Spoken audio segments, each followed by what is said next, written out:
Welcome to Shredder Fanfic. Like, subscribe, and hype video. Join members to gain early access to new videos. The main character, after dying in his previous life, he wakes up inside of Naruto, one of the big three. He gets reborn and he has to create a genius persona. What is he gonna do with his genius persona inside of Naruto? Chapter 1. The Child Carrying a Stone. Late March of Konoha, year 42. Spring is in full bloom. The air is filled with the scent of earth and new leaves, and the morning light, with its perfect warmth, filters through the layers of leaves, casting shimmering, dappled light on the road. It's back-to-school season again. Kakashi, don't underestimate this kid. If he continues to maintain this mindset, he will definitely surpass you in the future. At the gate of Konoha Ninja Academy, Sakumo Hatake bent down and ruffled his son Kakashi's hair, watching the departing figures of Might Guy and his son, and said earnestly. Kakashi was unimpressed. Although he asked Might Guy's name at his father's urging, Kakashi didn't take Might Guy seriously and didn't believe his father really thought highly of him. That guy was just someone. His father used to admonish him against arrogance and complacency. Let him pass tomorrow's make-up exam first so he can get into school. Okay, Dad, let's go in and complete the enrollment procedures. Hatake Sakumo smiled helplessly, just as the father and son were about to step into the gates of the Ninja Academy. Step, step, step. A series of heavy, steady footsteps came from the street corner directly opposite the school gate. Hatake Sakumo let out a soft exclamation and stopped to look in the direction of the noise. Seeing his father stop, Kakashi looked somewhat impatient, but he followed his father's gaze. Footsteps approached from afar, their heavy thuds echoing on the ground. Around the corner, a swaying shadow rolled over first, and then a large rock appeared in the father and son's line of sight. A stone that can run. Do not. Only upon closer inspection can one discover that between the base of the large rock and the ground, a pair of small legs are moving alternately at an extremely steady frequency. The stone is indeed moving. But to be more precise, it was a thin, unremarkable-looking child carrying it on his back. The stone was almost 3 times the size of his torso, and without close inspection, it looked like a stone moving on its own. The rough hemp rope cut deep into his thin shoulders. He ran slowly, but each step was extremely firm, leaving shallow, wet marks. His black hair was soaked with sweat and stuck to his forehead, obscuring part of his vision, but he seemed unaware, only staring at the road ahead, his lips pressed into a tight line, his breathing heavy but regular. Whose child is that? Is this stone real? Carrying something that heavy, that's reckless. The moment the figure carrying the boulder appeared on the street, it immediately attracted the attention of everyone at the entrance of the Ninja Academy, and whispers arose among the parents who had brought their children to register for enrollment. Trying to attract attention. Kakashi took in the exclamations and curious chatter around him and snorted softly. He could carry that weight now and even run faster. Judging from that guy's appearance and height, he should be a 3rd or 4th year student at the Ninja Academy, even though the ninja tool shop has more suitable and scientifically designed weight-bearing equipment. They insisted on choosing a heavy boulder, and specifically a type of rock called yellow limestone, which has a relatively low density and a large volume for the same weight. They even deliberately chose to come when there were many people registering for school. In Kakashi's view, this was nothing more than a poorly planned performance designed to attract attention. Kakashi. Just then, Sakumo Hatake spoke calmly, his gaze still fixed on the slowly moving figure, but with something else in his eyes. Watch closely. White Fang's voice was soft yet steady. This child is not using chakra. Upon hearing this, Kakashi's pupils contracted slightly, and he immediately focused his gaze again. The flow of chakra and the execution of techniques always produce fluctuations in energy, whether strong or weak, hidden or visible. Based on this, one can determine whether the opponent is using a transformation technique to disguise themselves, or roughly judge the power of the opponent's ninjutsu, and so on. In Kakashi's observation, as expected, there was no trace of chakra deliberately flowing around that guy, which meant that the burden of the stone was entirely borne by his own physical strength. Even for a rock with a relatively low density like yellow limestone, the weight at this volume is not small. If it doesn't require chakra, Kakashi thought for a moment, then spoke in a calm tone. It's just that I'm a little stronger. Sakumo Hatake didn't reply, but suddenly glanced upwards with his eyes before looking away without making a sound. That child is Shinichi. It really is him. Several parents in the crowd seemed to recognize the child carrying the huge rock. This kid said he's always been strong since he was little, and I didn't believe him, but I never imagined it was this exaggerated. I heard this child say last time that they were going to register. What a pity the world has lost a future culinary master. Cooking, isn't this child working at the blacksmith's shop? This guy is a freshman, just like me. Kakashi's eyes flashed with surprise.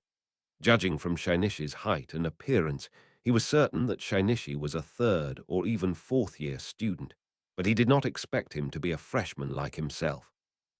Kakashi, I'm so glad to finally meet you. As he carried the boulder toward the entrance of the Ninja Academy, his gaze swept quickly over the white-haired, masked boy at the gate, a barely perceptible glint of heat flashing deep within his eyes, and his heart pounded uncontrollably. 5 years. Kakashi, from the day I heard you were born. Shinichi took a deep breath, subtly shifted his gaze, ran to the open space next to the ninja school gate, put down the boulder, exchanged a few brief greetings with a few familiar parents, and then turned to prepare to enter the school. As he passed by the Hatake father and son, he noticed Kakashi looking him up and down. He paused slightly and gave Kakashi a smile. That smile was clean and sunny, like a breeze without any gloom. His ordinary face inexplicably carried a kind of friendliness, making people feel warm and friendly without them even realizing it. Upon seeing this, Kakashi paused for a moment, unconsciously recalling the senior he had met by chance at Ikaraku Ramen last month, a senior known as a genius. His smile was also so clean and sunny, making people feel an instant sense of warmth. Friendly, White. Your words and actions make people feel relaxed and approachable, making it easier to gain favor and basic trust when communicating with others. Shinichi ignored his reaction, nodded to the Hatake father and son as if he were just an ordinary father and son, and then walked past them without stopping. At that moment, Kakashi suddenly spoke up. Hello. Shinichi stopped and turned around, his face showing a hint of confusion. If you want to train your body properly, Kakashi's voice carried the straightforwardness of a genius and a certain sense of entitlement, then you should go to a ninja tool shop and buy professional weighted equipment.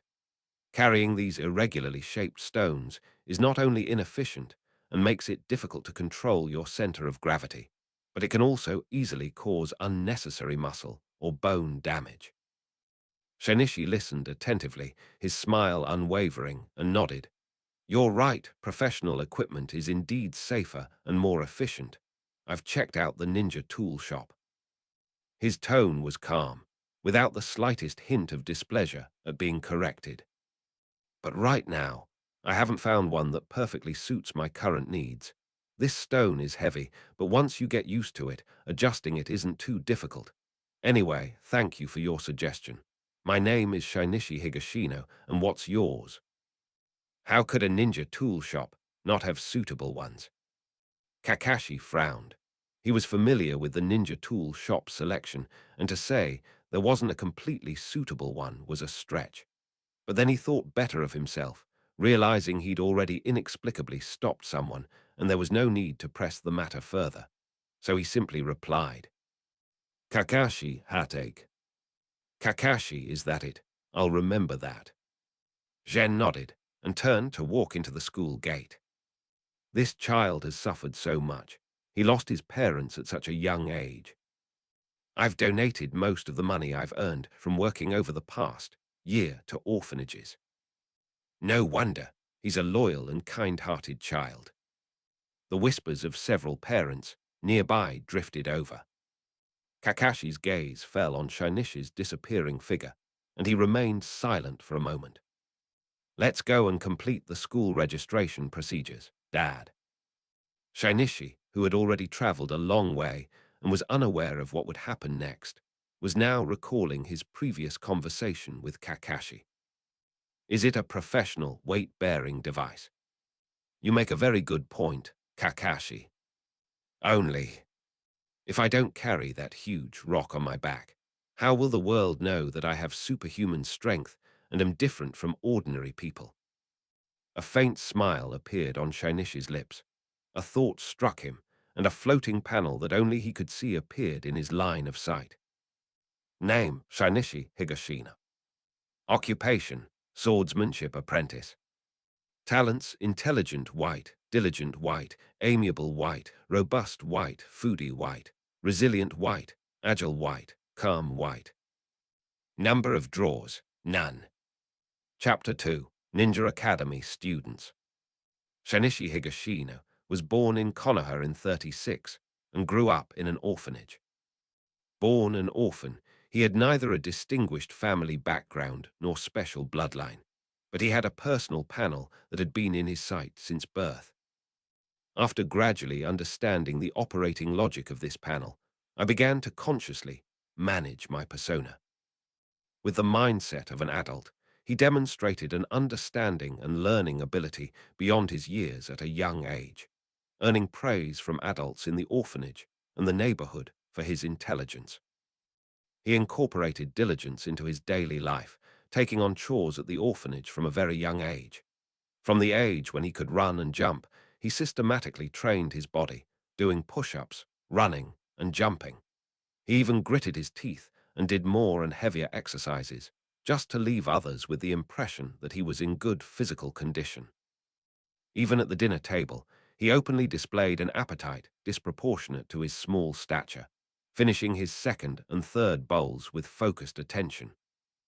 He also cultivated his personal relationships, becoming friends with the children in the orphanage, comforting and caring for crying babies, and running errands for the elderly in the neighborhood.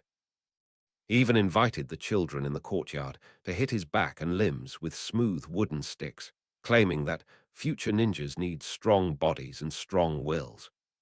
He gritted his teeth and didn't utter a sound even though it hurt a lot, and even pretended that nothing happened the next day, as if the pain was insignificant. These seemingly insignificant, deliberate or unintentional actions, like scattered puzzle pieces, eventually converge on his panel to form one white entry after another.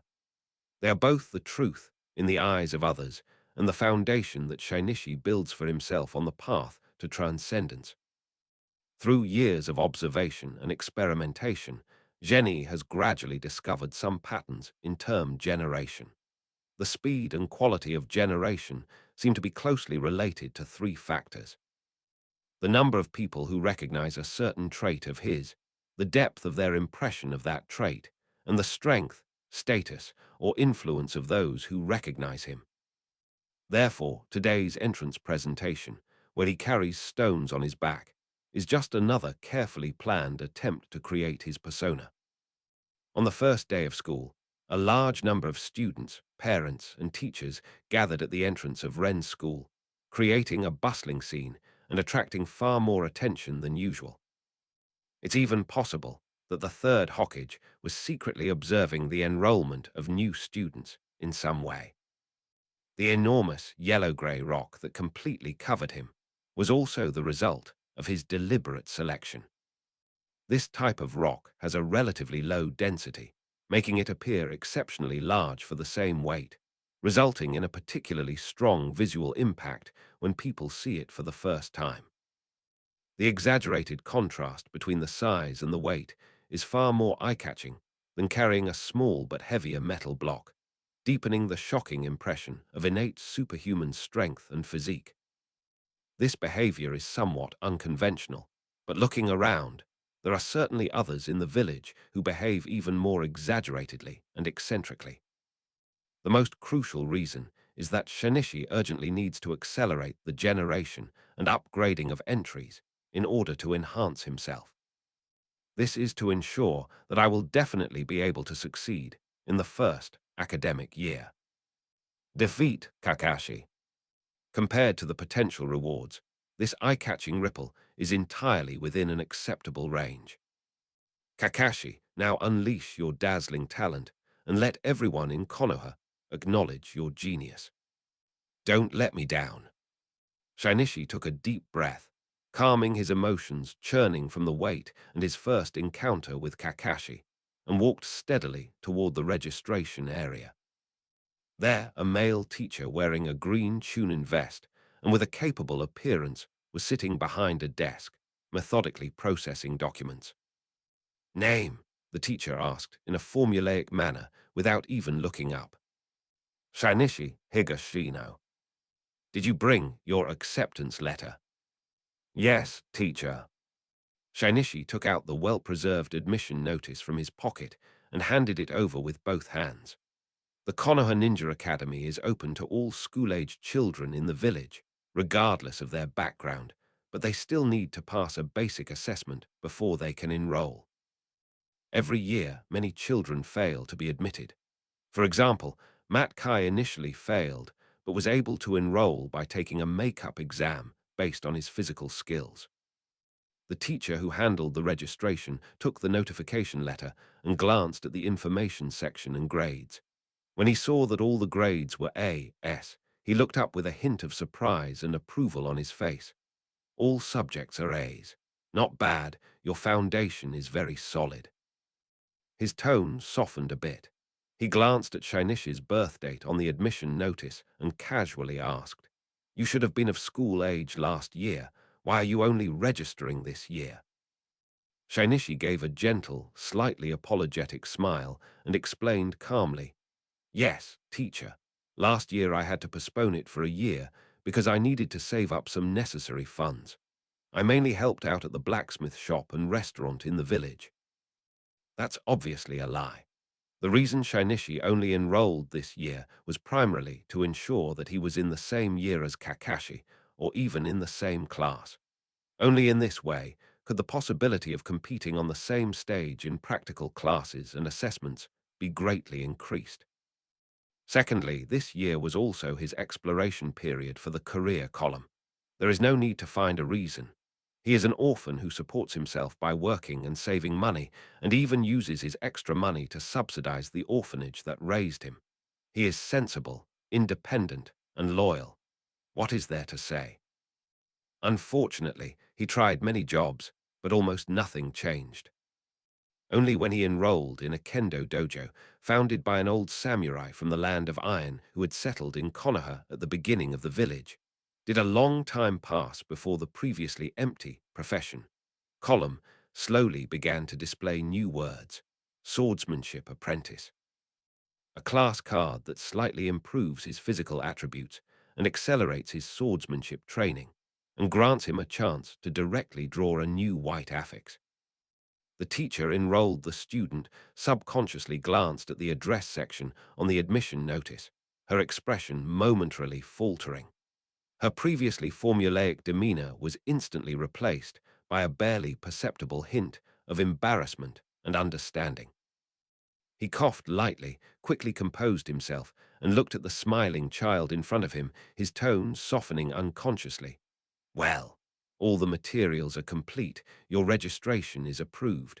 Go over there to pick up your enrollment documents. Study hard at school from now on. Yes, thank you, teacher. Shinichi took the form with both hands, bowed politely, and turned to walk towards the document collection area. After completing all the enrollment procedures, he walked steadily toward the school gate. Just as he stepped out of the school gate and officially placed the Ninja Academy behind him, he suddenly felt something. He paused slightly, his gaze fixed on the empty space ahead, silently chanting in his heart. A semi-transparent panel, visible only to him, quietly appeared. Name, Shinichi Higashina. Occupations, Ninja Academy student, new, swordsmanship apprentice. Talent, omitted. Number of draws, 1 white. His gaze was fixed on the newly appeared line of text in the occupation column. Ninja Academy student. You have officially become a student at the Ninja Academy and have begun systematically receiving ninja-related knowledge and training. Under this identity, your perception and control of chakra, understanding of ninja theory, mastery of conventional weapons, and training efficiency in basic subjects such as taijutsu, ninjutsu, and genjutsu will receive a slight improvement. With the unlocking of the ninja profession, from this point onward, others' perceptions and impressions of you related to your ninja abilities will form relevant talent attributes. Your profession level determines the efficiency with which others' perceptions of your abilities are converted. When your profession level reaches its maximum, you can specify one talent attribute that meets certain conditions to be directly upgraded to the highest quality. You have been granted a one-time draw opportunity. One random white keyword. You can randomly select one white keyword to generate the keyword directly. Okay. Chapter 3. Extracting Terms. So fast. Shinichi's heart skipped a beat. He knew that the creation of the term swordsmanship apprentice was not something that could be done overnight. That was a perception that gradually solidified after he joined the kendo dojo, and over several months, he inadvertently mentioned and demonstrated his training results while talking to people in orphanages, blacksmith shops, and restaurants. But how long have these Ninja Academy students been around? It was generated right after I finished the enrollment procedures. Shinichi's thoughts raced. The key difference may lie in the perceiver. Today, a large crowd gathered at the school gate, including parents, teachers, and new students. But more important is the weight of each individual.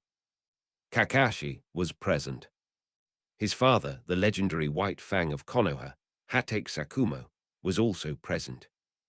Even Shinichi recalled that when he quickly glanced at the Hatake father and son as he entered the school, Konoha's White Fang, who was observing him, suddenly glanced upwards. Yes, the third Hokage, the ninja who was used to using the telescope technique to look down on Konoha village, is very likely also watching the events of the first day of school. These figures who stand at the top of the ninja world or Konoha, even if their perception and attention are only for a moment, and they don't take them to heart, their influence is far beyond that of ordinary people.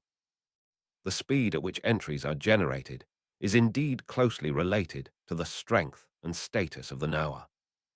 Shinichi's gaze fell on the two coexisting job entries on the panel: Swordsmanship Apprentice and Ninja Academy Student. As Shinichi had previously speculated, before occupational terms can be recognized and accepted by a system, tradition, or authority, they must first be acknowledged and accepted by a certain system, tradition, or authority. Although his swordsmanship teacher, Haiji Yamashita, had settled in Konoha at the beginning of the village, he was from the land of iron and was a formal samurai, representing a samurai and swordsmanship tradition that was even older than the ninja system. Gaining his approval and beginning training is equivalent to receiving official endorsement of the swordsman profession within that system. The Konoha Ninja Academy is the orthodox and official starting point for training ninjas, recognized by the entire village and even the entire ninja world. The moment one completes the registration procedures and formally enrolls, one is incorporated into the bottom layer of the grand professional system of ninja and obtains the most basic official identity certification. Then why can't a blacksmith or a cook work? A new question arose in Shinichi's mind. Blacksmithing and cooking are also stable, inherited professions, and they even existed much earlier than ninjas. Does this system of inheritance require extraordinary power or the application of chakra to form corresponding professions? But as far as he knew, There were indeed craftsmen and cooking ninjas in the ninja world who used chakra for forging and cooking. Is it because I haven't received the necessary approval from the relevant authorities? Or is it? His gaze sharpened slightly as he grasped the key difference, and his thoughts began to clear, but he didn't delve into it further, as there were more practical things to do right now. The answer may be revealed when he enters Konoha Hospital and formally studies pharmacology, medicine, and medical ninjutsu. He walked out of the school gate, picked up the conspicuous boulder again, and began his run around Konoha with the weight on his back. The heavy footsteps struck the ground once more, attracting curious or surprised glances from those along the way. We must upgrade as soon as possible. As he ran, his mind swept over the row of white entries on his personal panel. Diligence, white. Strong, white. These were the results of his years of hard work and the foundation for leveraging even greater power in the future. Every time he sweated profusely and pushed his limits under the watchful eyes of others, he was consolidating and reinforcing these impressions. An hour later, a completely exhausted Shinichi returned to his new residence. A week ago, he moved out of the orphanage and rented this slightly run-down little apartment. Moving away was not only for the convenience of movement, but also meant that the stage for him to build his persona had officially expanded, from the area around the orphanage to the area around the Ninja Academy, and even radiating to the entire Hidden Leaf village. He closed the door, cutting off all outside sight. Leaning against the wall, he slowly calmed his breathing, and the deliberately maintained calm expression on his face relaxed, revealing genuine exhaustion, though his eyes remained clear. He stepped into the cramped kitchen, and his years of experience helping out in the kitchen at an orphanage, coupled with a year of actual work at a restaurant, honed his culinary skills to a high standard. The ingredients were handled efficiently, and soon the aroma of the simple meal filled the air. Sitting at the table, Shinichi picked up his rice bowl and ate very quickly, his body seemingly instinctively knowing how to absorb every calorie and nutrient more fully and efficiently. Although the meal was short, my physical strength, which had been depleted, was restored to some extent, and even my mental fatigue was reduced considerably. Foodie White, you possess an extraordinary passion and discerning eye for food, allowing you to absorb nutrients more efficiently and derive extra satisfaction and energy from it. That night, after another round of training, Shinichi carefully washed up, changed into clean clothes, and then turned his attention back to his personal panel deep in his consciousness. His gaze fell on the column for number of drawers. Number of drawers, 1 white. In addition to granting training bonuses related to that profession, the generation of profession affixes also grants an extra chance to draw a completely random talent affix, independent of external knowledge. 2 months ago, when the term swordsmanship apprentice was condensed, he received his first chance to draw it and obtained the calm attribute from it. Calm white. When faced with crises, battles, or unexpected situations, you are more likely to remain calm, thus avoiding external distractions and focusing on developing a strategy. Shinichi's feelings about this result were somewhat complicated.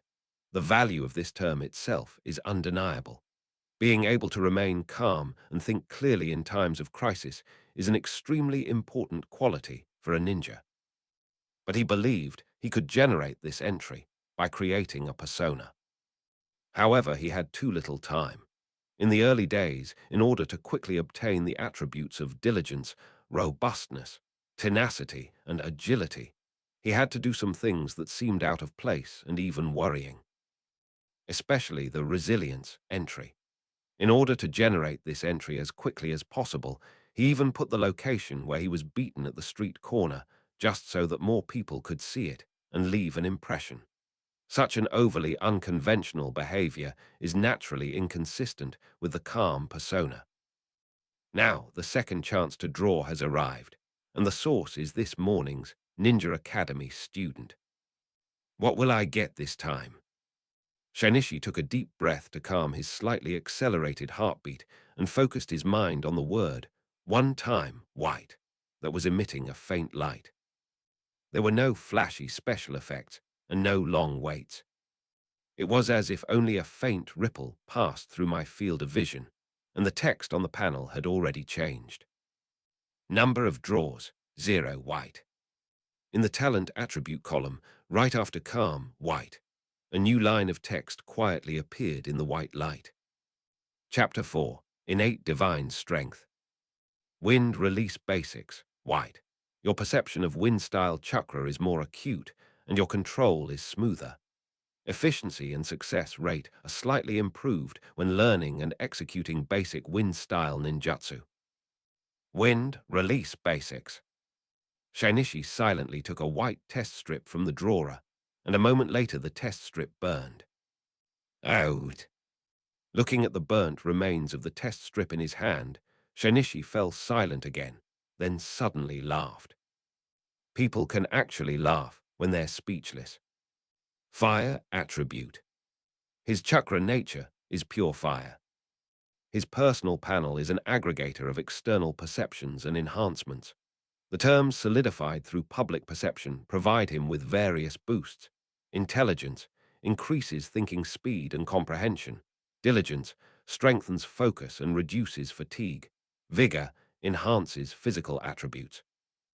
His talent stats are not displayed in his personal panel, nor are corresponding entries generated. For example, he can refine chakra and possesses fire-style chakra, but there are no entries like ninja talent or fire-style chakra on his character panel. The personal panel is essentially an external equipment bar, formed by external perceptions, and the entries on it are all equipment.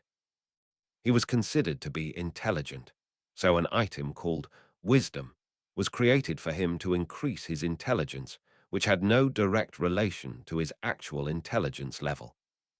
Therefore, the equipment Wind Release Basics, white, is currently something that he, as a pure fire-type character, cannot wear or activate for the time being. It's not entirely useless. Shinichi shook his head, consoling himself with this thought. Generally speaking, acquiring a new chakra nature transformation requires the strength and understanding of a jonin, as well as a long and arduous period of effort. Having the Wind Release Basics skill will save him a lot of trouble, at least someday in the future, when he starts trying to master the wind attribute. But now, it's just a useless decoration. Shinichi walked to the window and looked out at the quiet village in the night. The outline of the Hokage rock was faintly visible in the starlight in the distance. He was about to close the panel. But suddenly, the panel changed again. The entry for robust white suddenly emitted a bright green light, then shattered with a crash, and a new green text was generated. Innate superhuman strength, green. You possess superhuman physical strength with enhanced muscle strength, endurance, and explosive power, allowing you to easily accomplish loads and acts of destruction that are beyond the reach of ordinary people. Zhen was stunned for a moment, and then felt his heart pound heavily. Immediately afterward, a strong, powerful, thick, mercury-like warm current of blood started from his heart and spread rapidly through his blood vessels, bones, and tendons to his waist, arms, legs, and other major parts of his body. This was followed by an unprecedented feeling of fullness and strength. Feeling the surging, real power within him, Shinichi lowered his head, his shoulders twitched slightly, and a laugh finally escaped from the depths of his throat. Kakashi. Aye. Meanwhile, in the Hokage office, the lighting was soft, and documents were piled up like a mountain. The third Hokage, Hiruzen Sarutobi, was smoking a pipe and reviewing a report. Every year at the start of the school year, things are always a bit more complicated than usual, so he has to invite two old partners, Maitoman N and Utatane Koharu, to work overtime with him. In the somewhat quiet office, Koharu Tsurugi seemed to remember something, her tone carrying her usual conservative and critical tone. Speaking of which, I did hear something. Today, a new student, not very old, acted quite wildly. He actually carried a rather conspicuous large rock to the school to register, attracting quite a crowd at the entrance. Kids these days are really a handful. A ninja should be calm and composed. Mitokado Hamura looked up from the documents, smiled, and said in a relatively relaxed tone, "Oh, sounds pretty strong. Koharu, the kids are energetic, and it's harmless for them to show off a little, as long as it doesn't disrupt order." Hiruzen Sarutobi paused, holding his pipe, as he slowly exhaled smoke. The image he had glimpsed by chance with the crystal ball during the day flashed through his mind. A small figure carrying a boulder disproportionate to its size, moving with heavy yet steady steps. "I vaguely remember this child. His name should be Shinichi, right?" The third Hokage nodded and slowly said, "He is indeed quite large. The weight of that stone would be extremely difficult for a child his age, even with chakra assistance, but he seems to have carried it purely with his physical strength." Relying solely on physical strength, Mitokado Hamura adjusted his glasses, a hint of surprise in his smile. "Hiruzen, it seems this kid named Shinichi has a good physique. He should be a good candidate for training in physical techniques." After a moment, the third Hokage nodded. "He is indeed a good prospect." Koharu, upon hearing this, did not say anything, but she had a slight impression of the child named Shinichi. The Hokage office returned to calm, with only the rustling of documents turning and the faint sound of burning cigarettes. 2 days later, after 2 days of registration and supplementary enrollment, the Ninja Academy officially opened.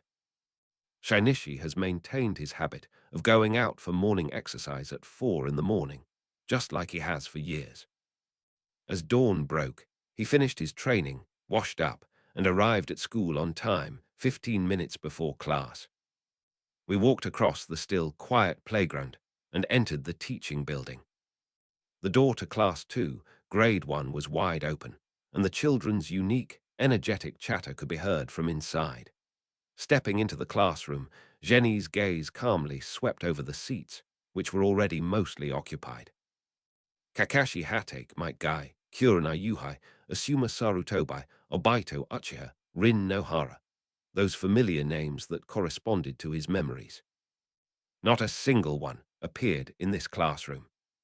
This is a good thing. Shinichi could only console himself with Lei Feng's words, but then he thought about it again and realized that this was not so bad after all. Although Kakashi has been in the spotlight since birth and has enjoyed the reputation of being a genius since childhood, this reputation is somewhat superficial. Only through his undeniable classroom performances, masterful ninjutsu techniques, and overwhelming victories in real combat, especially his crushing defeats of equally prominent peers like the Hokage son, can his reputation as a genius be solidified from a mere rumor into a universally acknowledged fact. For me, achieving victory at his most dazzling moment, on the stage where his reputation is most solid, will yield the best results. Moreover, even though they are in different classes, the two classes will inevitably clash during the Ninja Academy's practical training classes and regular assessments, not to mention the mid-term and final exams for the entire grade. It was just a slight adjustment to the angle of the spotlight. Shinichi's mind raced, his gaze sweeping across the classroom once more.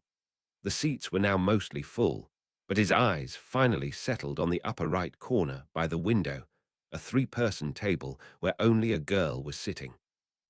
Chapter 5, My Desk Mate. The girl was wearing a slightly oversized, dark-colored dress, which made her look rather thin. She rested her chin on her hand, her short black hair hanging casually by her ears, and looked wearily at the rising sun outside the window.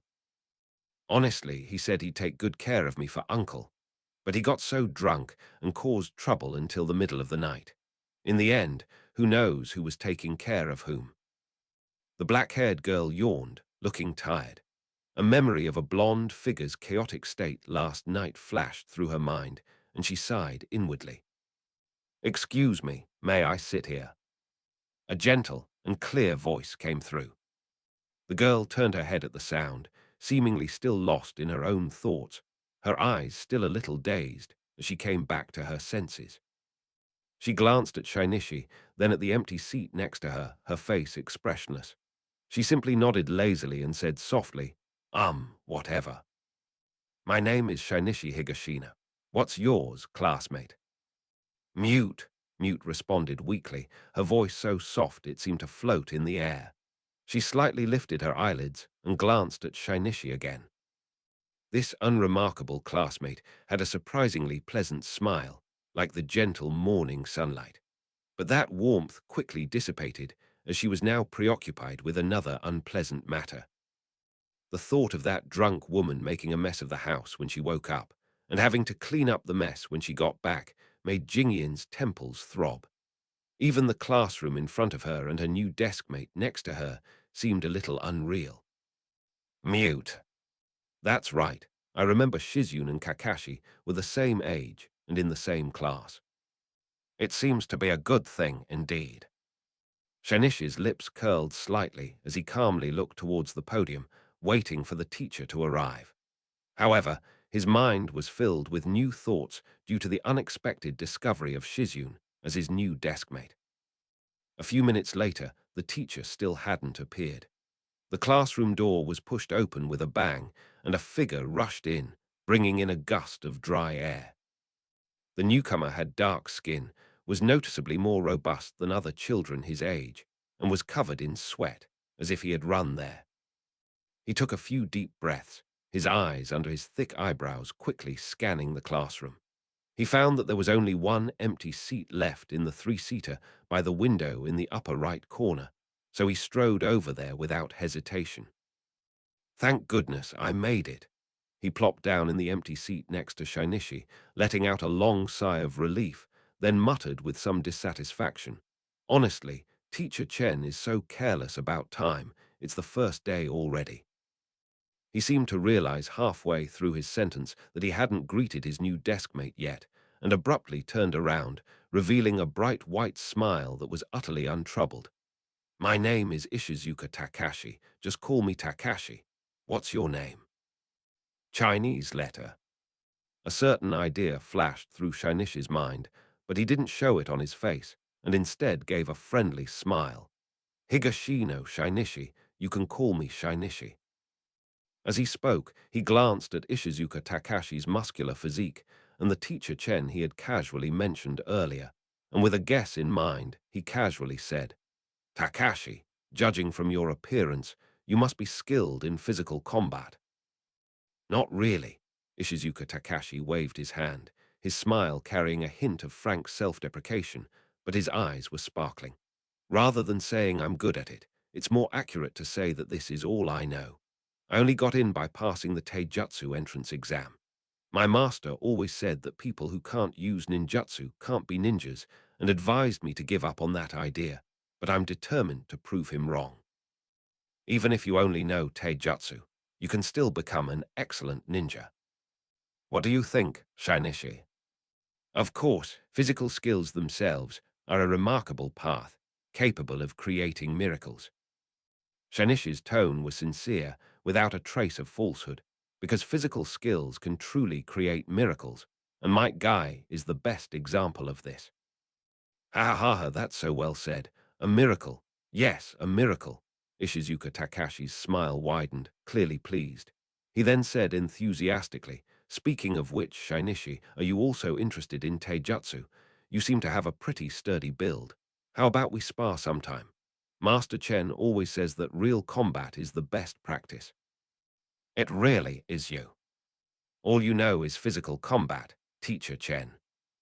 Once the two important pieces of information were combined, Shinichi immediately understood that the burly, dark-skinned boy with a bright smile and a bit of recklessness in front of him was probably the disciple who didn't appear in the anime, but existed in Teacher Chen's words as someone who only knew Taijutsu and died in the Third Shinobi World War. The thought crossed his mind, but he simply smiled and nodded. Of course I'm interested. I look forward to your guidance in the future. The silent one on the far right, who had been relatively quiet until now, seemed to be disturbed by the sudden surge of enthusiasm next to her. She glanced at the two people chatting happily, made a barely audible purse, and then buried her chin back in her arms, exuding an aura of introversion. On the stage, the homeroom teacher finally appeared, and the classroom gradually quieted down. The homeroom teacher began with a routine speech, introducing school rules, curriculum arrangements, and so on. Shinichi sat upright, his gaze fixed on the podium, seemingly listening attentively, but his mind was already racing. He pondered how to interact with his two deskmates, or more precisely, how to connect with the people behind them through these two deskmates. If Chen Bearjun, a ninja known as the strongest taijutsu user in Konoha and nicknamed the Dragon God of Konoha, could get in touch with teacher Chen through Ishizuka Takashi, even if he only received some guidance, it would be of immeasurable help to solidify his foundation, broaden his taijutsu horizons, and even shape his future taijutsu-related persona. Another is Tsunade, one of the legendary Sannin, hailed as the strongest medical ninja in Konoha. Chakra control, medical ninjutsu, superhuman strength, and even the Senju clan. She is another invaluable treasure trove. Takashi, Ishizuka, and Shizune represent the keys to unlocking these two treasure troves. As I said before, this is a good thing. Shinichi's mind returned to the podium. Below the podium, pairs of eyes looked expectant, bewildered, or excited, while deep within Shinichi's clear eyes lay a deep sea of calm calculation. Soon, the morning classes ended amidst the homeroom teacher's explanations and the freshmen's varied emotions, and it was lunchtime. People began to pour out of the classrooms and converge in the corridors and on the path leading to the playground, filling the space once again with the sounds of chattering and laughter. Shinichi walked slowly with the crowd, his gaze calmly sweeping over the faces that were either unfamiliar or somewhat familiar. It was amidst the flow of people leaving school that he saw clearly for the first time those familiar faces who had previously only existed in his memory. Kyurna Yuhai, Asuma Sarutobai, Might Gai, Obito Uchiha, Rin Nohara. These names that would shine in the ninja world in the future were just ordinary children mixed in with the crowd at the moment. Shinichi's gaze swept over them indifferently, without lingering on any of them for even a second longer. Even Obito Uchiha, who would one day cause a massive upheaval, did not attract his attention in the slightest. At this moment, he could only see one person. His gaze, as if drawn by an invisible magnet, instantly pierced through the noisy crowd and precisely locked onto the silver-haired figure. Kakashi. Chapter 6. Kakashi has the potential to become Hokage. Kakashi shivered and turned his head sharply. The classmates laughing and playing, the unfamiliar faces hurrying by, nothing seemed out of the ordinary. Is it just my imagination? Kakashi glanced at the distance out of the corner of his eye, a suspicion creeping into his mind. The other side. Shinichi Higashino carried a sword and walked steadily toward the school's training ground. Just as he had planned, moving out of the orphanage and into the ninja academy, the stage for building his persona officially shifted from the relatively closed area around the orphanage to a larger stage that brought together the future generation of Konoha and could radiate to families throughout the village through them. It was nearly noon, and the sun was blazing. Although it was after school, the campus was not deserted. Similar to many schools in Japan, most students at Konoha Ninja Academy do not go home for lunch. They either bring their own lunch from home or have a simple meal in the school cafeteria, and then stay in the classroom, playground, or library to enjoy their lunch break and free time. Therefore, even during lunch break, the campus is still bustling with people, filled with the energy and noise of teenagers. This is exactly the kind of audience Shinichi needs. He arrived at the edge of the training ground, a fairly open area with simple wooden stakes, targets, and a flat area for practicing taijutsu and ninjutsu. At this moment, Many students were scattered in twos and threes. Some were sitting under the shade of trees eating their lunch and chatting. Some were practicing throwing shuriken, and some were doing simple physical training in the open space. Shainishi's choice was quite obvious. He walked to a relatively isolated open space that was easily visible from the paths and various parts of the playground, and stopped. He didn't start immediately, but stood quietly for a moment, his gaze slowly sweeping across his surroundings, taking in the gazes that were intentional or unintentional. Well, he took a deep breath and gripped the sword hilt with his right hand. The next second, he moved. There were no fancy or dazzling moves, just the most basic and solid swordsmanship techniques, stepping, twisting the waist, swinging the arm, and the longsword cutting through the air with a short, powerful, sharp sound. The movements were so precise they were almost rigid, and every exertion of force was clearly discernible. From the soles of the feet to the waist and hips, and then to the shoulders, arms, wrists, and fingers, the transmission of power was rigorous and smooth. Then came the second sword, the third sword. His speed was not fast. In fact, he deliberately maintained a steady and clear rhythm, as if he was not pursuing lethality, but rather refining the details of every movement. His hand holding the sword was extremely steady, and his eyes were focused and fixed, staring at a non-existent point in the void ahead without any distractions. Gradually, the attention of some students who were doing their own things was drawn to this. Look over there. Is that person practicing swordsmanship? You're so focused. The movements are exactly the same, repeated so many times and still so precise. Is she a freshman? I've never seen her before. Tisk, not even taking a lunch break, working so hard.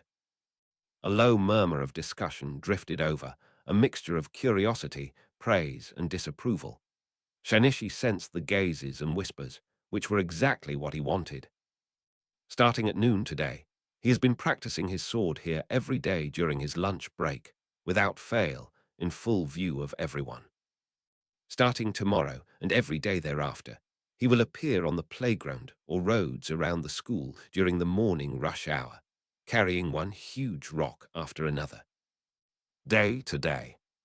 I don't care if it brings ridicule, sarcasm, or even being labeled as an oddball or freak.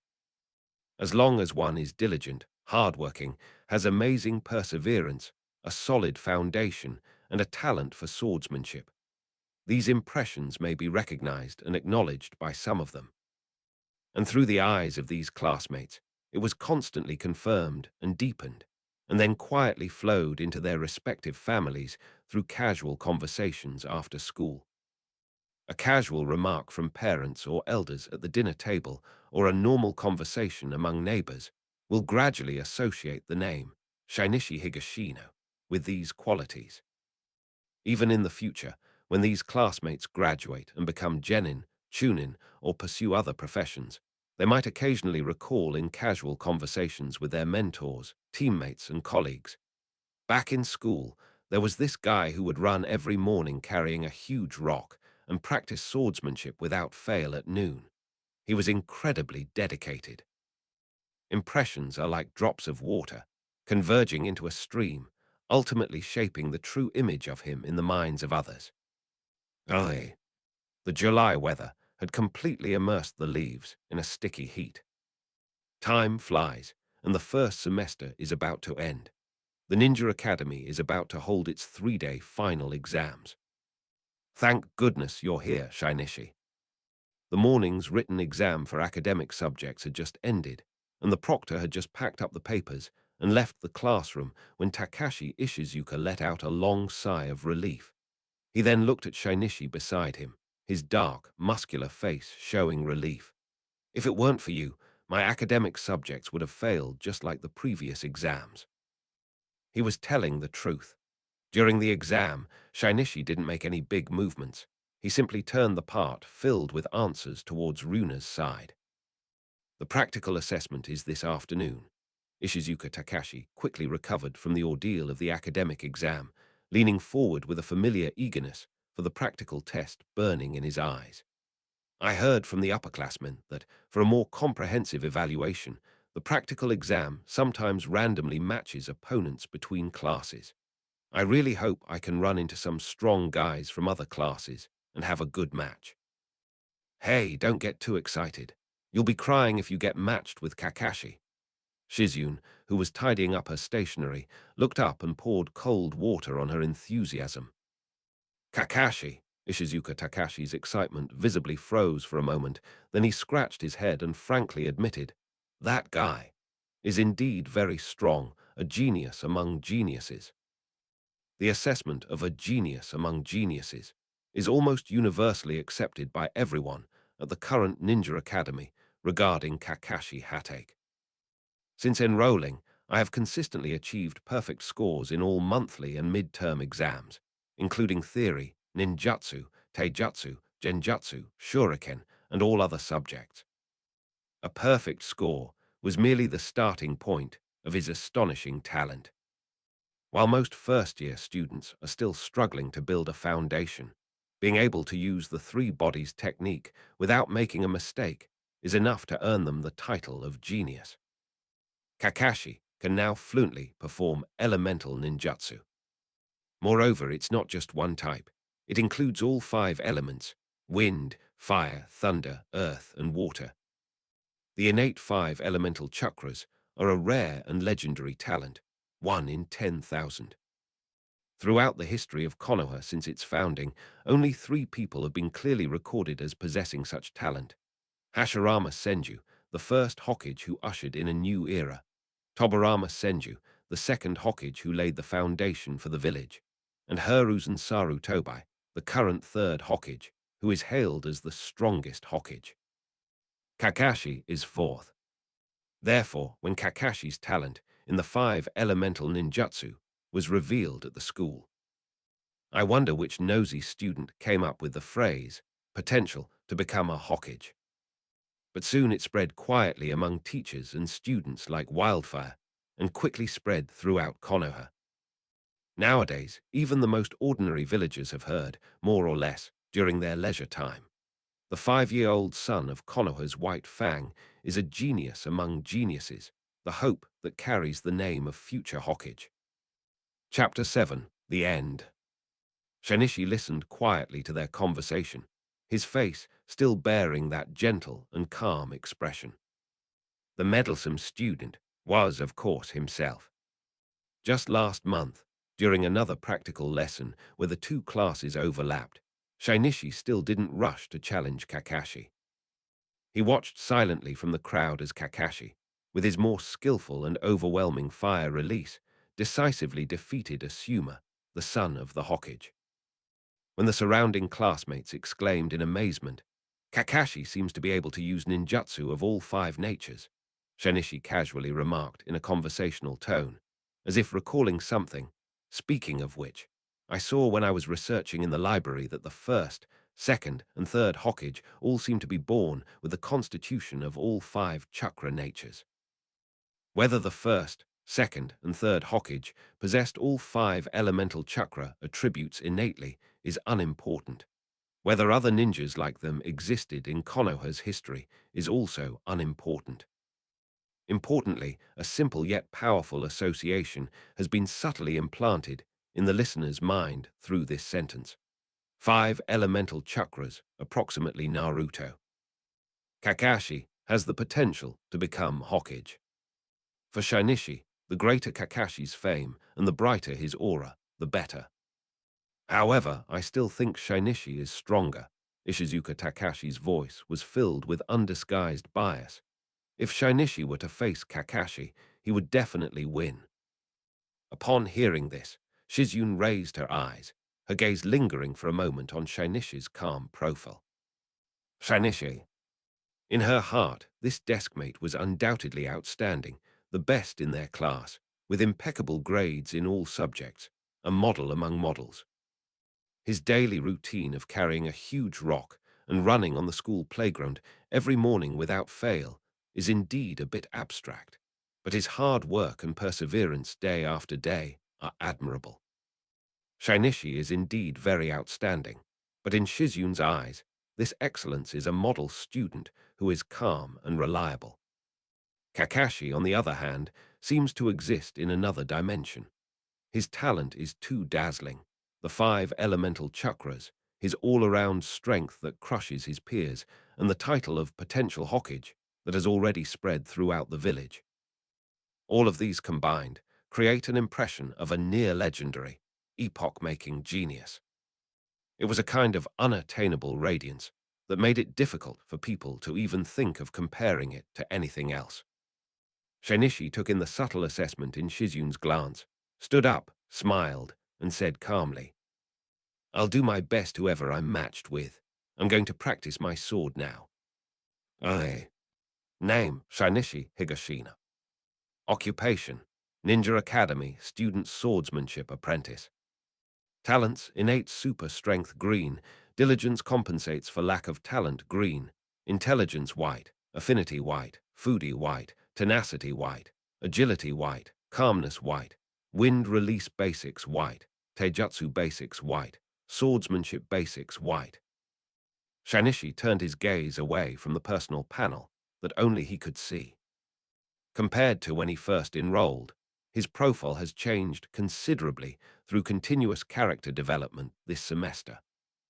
First, the previously white-labeled diligence has been upgraded to the green-labeled diligence can make up for lack of talent. Diligence can compensate for lack of talent, green. Diligence can compensate for lack of talent, and you will surely gain something. In learning, spiritual practice, and work, improving focus and reducing fatigue will inevitably lead to slight progress. This entry has a simple yet powerful effect.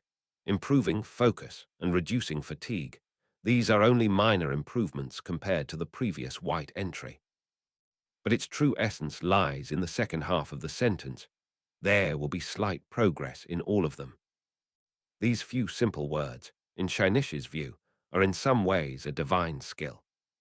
It means stability, predictability, and the absence of bottlenecks. As long as he invests time and effort, he will surely reap the rewards, no matter how meager they may be. But over time, these rewards will become the ladder to infinity.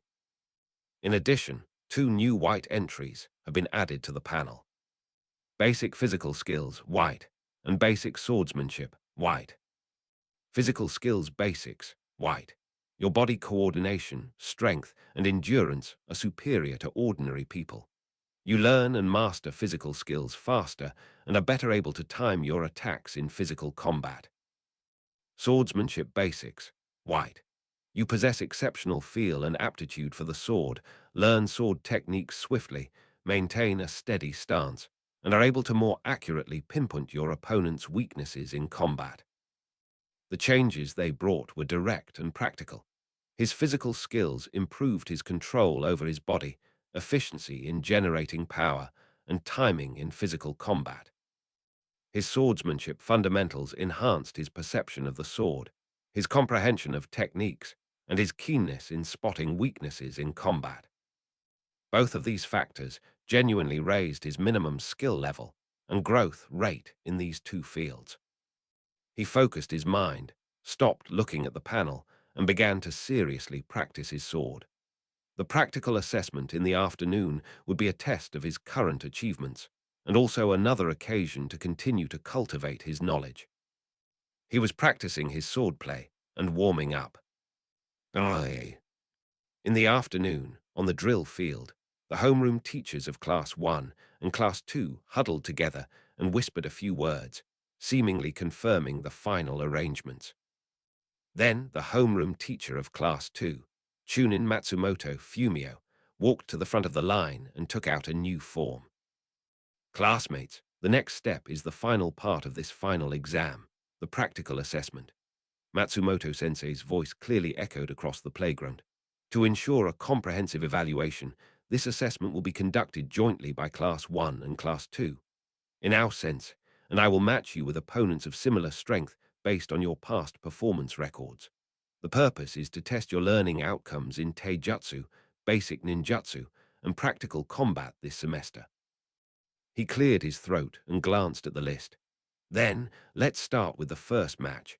Namada from Class 1 versus Higashino from Class 2. Please wait a moment, Matsumoto-sensei.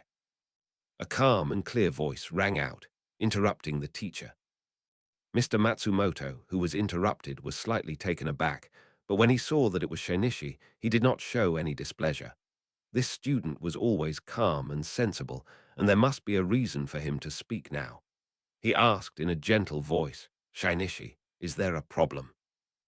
"Teacher, since you said that opponents will be assigned based on past performance, then." Shinichi stepped out of the crowd, his gaze slowly sweeping across the opposite class's queue, finally settling on that quiet, silver-haired figure. "As the top student in Class 2, my opponent should be Kakashi, the top student in Class 1. As soon as he finished speaking, a hushed exchange arose on the playground, with eyes shifting back and forth between Shinichi and Kakashi. Takashi Ishizuka clenched his fists tightly, his eyes shining.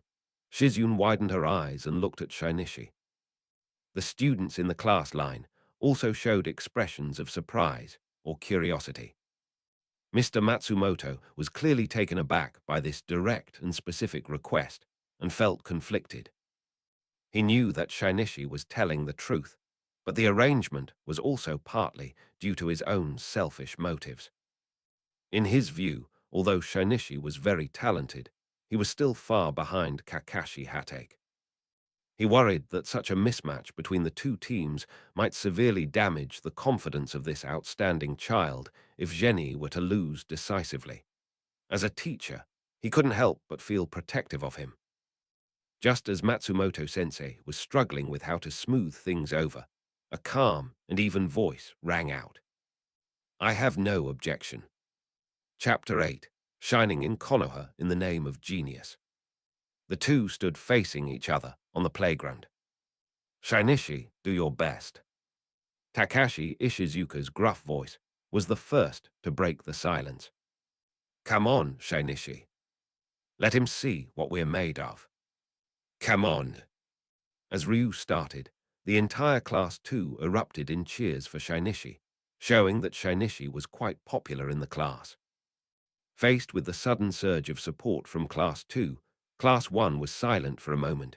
Then, as if stirred by some collective consciousness, they too began to shout. "Kakashi, defeat him. Let them see the power of a genius. Come on."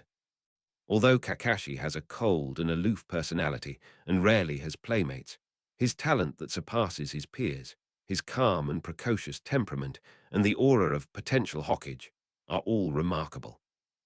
He still managed to build up considerable popularity among Mu Qiang's peers. Among them, the girl with short brown hair and two purple patterns on her face had a particularly clear and forceful voice. "Go for it, Kakashi." Rin Nohara cupped her hands around her mouth, her face flushed with excitement, her bright eyes fixed on the back of the silver-haired boy in the arena. "HMPH." Seeing this, Obito Uchiha also shouted loudly, "Hey, you from the next class. Give it your all, make sure you beat that arrogant Kakashi to a pulp." In the first practical test, Higashino Shinichi and Hatake Kakashi formed the opposing hand seals.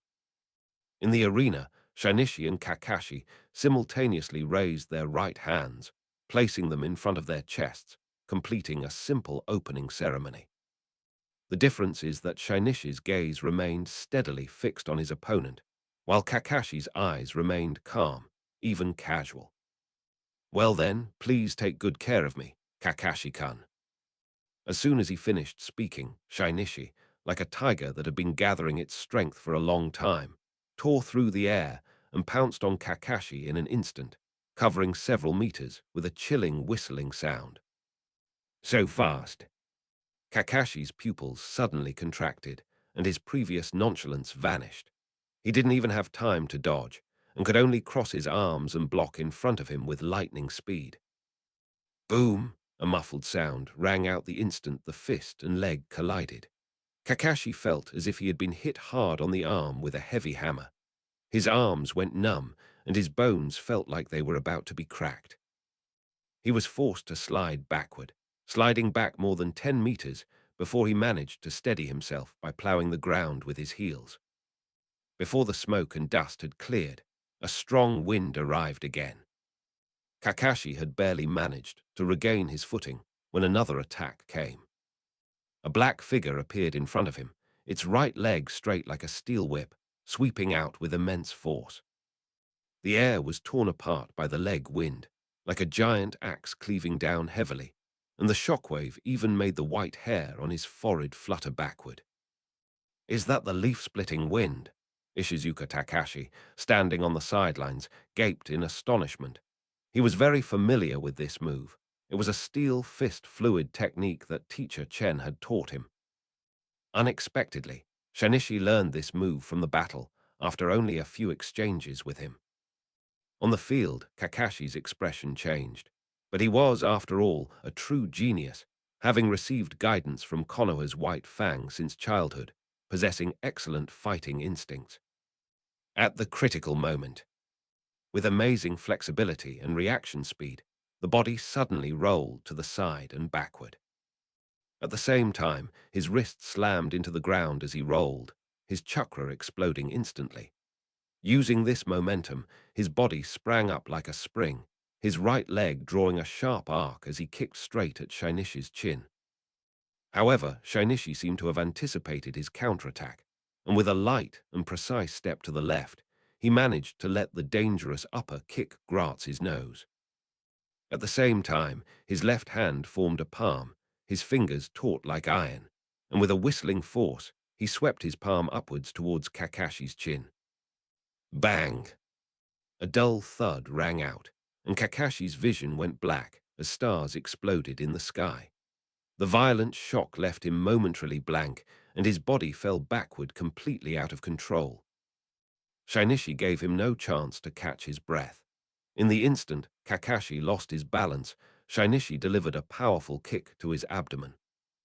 Kakashi was thrown back at an even faster speed than before, like a sandbag being hit at full speed, and crashed into the trunk of a large tree at the edge of the training field. The thick tree trunk trembled violently, and withered yellow leaves fell in a flurry, covering him completely. Cough! Kakashi slumped to the ground, clutching his aching abdomen and coughing violently, his mind just beginning to regain some consciousness. He gritted his teeth and tried to get up to fight again, but a cold touch quietly pressed against his neck. Shinichi had already approached him again like a ghost, and a kunai was held to his neck. Lost. The entire training ground fell into a deathly silence. All the cheers, discussions, and whispers seemed to be abruptly cut off by an invisible hand. Whether it was the students in Class 1, the students in Class 2, or the two teachers, everyone stared in disbelief at the incredible scene unfolding before them. Even students in other classes in the grade who were conducting practical assessments in the distance noticed this scene. Kakashi Hatake, the super genius who bears the reputation of potential Hokage and shines like a star. In this head-on confrontation, they were utterly defeated. The sunlight was still intense, but it couldn't dispel the almost frozen shock and bewilderment that permeated the entire venue. How is that possible? This question exploded in the minds of almost everyone.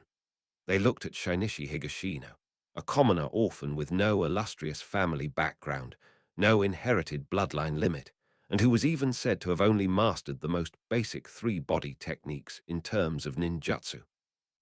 Although he had excellent grades and was a model student, this was just average in the Ninja Academy. What they didn't know was that Shinichi possessed a unique advantage.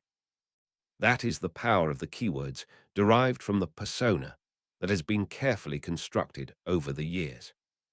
Strong, swordsmanship apprentice, resilient. These white labels are not just empty words. They genuinely and continuously optimize and enhance his physical attributes. In particular, the word robust indicates that he discovered he possessed pure strength that surpassed many adult blacksmith masters when he was working as a helper in the blacksmith shop. It should be noted that the blacksmith profession itself is known for its great strength.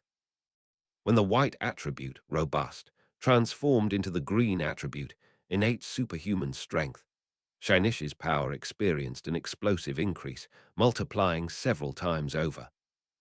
Kakashi is indeed a once-in-a-century genius, but he has an insurmountable objective limitation: age. He was only 5 years old. No matter how outstanding his talent was, there were physiological limits to his physical development, bone strength, and muscle capacity. Without the aid of chakra, his power was always far inferior to Shainishi's. What Shainishi possesses is a monstrous physique far exceeding that of someone his age, honed over several years by the accumulation of various stats. His strength and physical attributes are far superior to those of his peers. More importantly, it's about mindset and preparation. Kakashi may not have underestimated Shinichi, but his unparalleled status among his peers over the long term has given him an air of composure. He may have imagined that Shinichi, the opponent he met at their first meeting who carried a huge rock to school, might have some strength or some special martial arts techniques. But he never expected that Shinichi's power was so great, beyond his imagination. His first attack was a devastating, overwhelming force that completely exceeded his limits. Shinichi had been planning for this moment for 5 years. "Have you heard? Lord Whitefang's child has been born. I heard that the child's name is Kakashi." No one knew that 5 years ago, at the entrance of the orphanage in the west of the village, a child who was only 1 year old sat on the steps, staring blankly at the sky. When he heard passers-by chatting, something seemed to ignite in his eyes. Chapter 9. Shining in Konoha in the Name of Genius. 5 years. From the day he learned of Kakashi Hate's birth, that figure became a mountain he had to climb in his plan.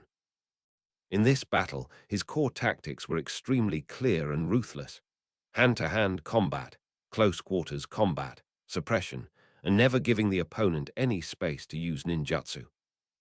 From the very beginning, he steered the battle into his own rhythm. His unexpectedly fast advance disrupted Kakashi's composure, followed by a series of overwhelmingly powerful blows.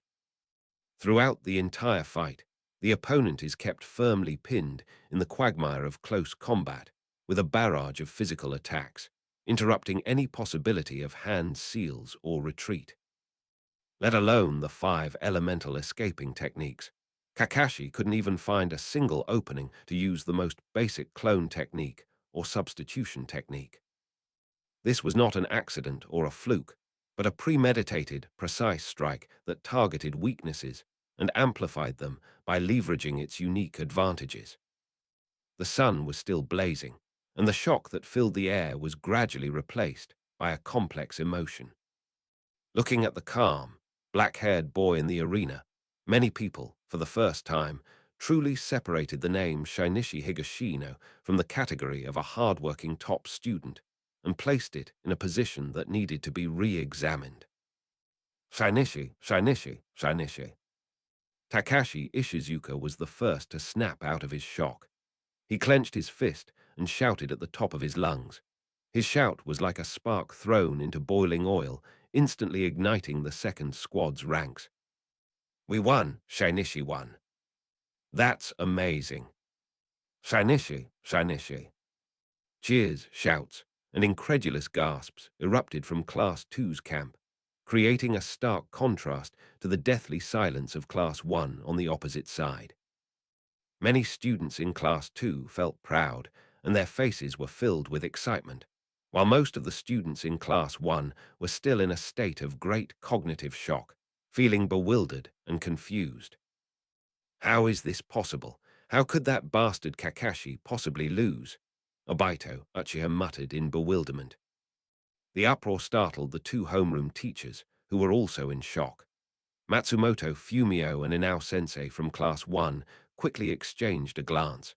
He took a deep breath, stepped forward, and prepared to fulfill his duty as referee and announce the unexpected result.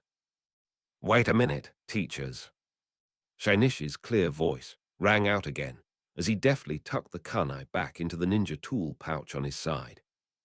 He looked at Kakashi, who was slowly getting up, and his face still had that kind and gentle smile that made people feel friendly. Kakashi-kun, you haven't used your true strength yet, have you?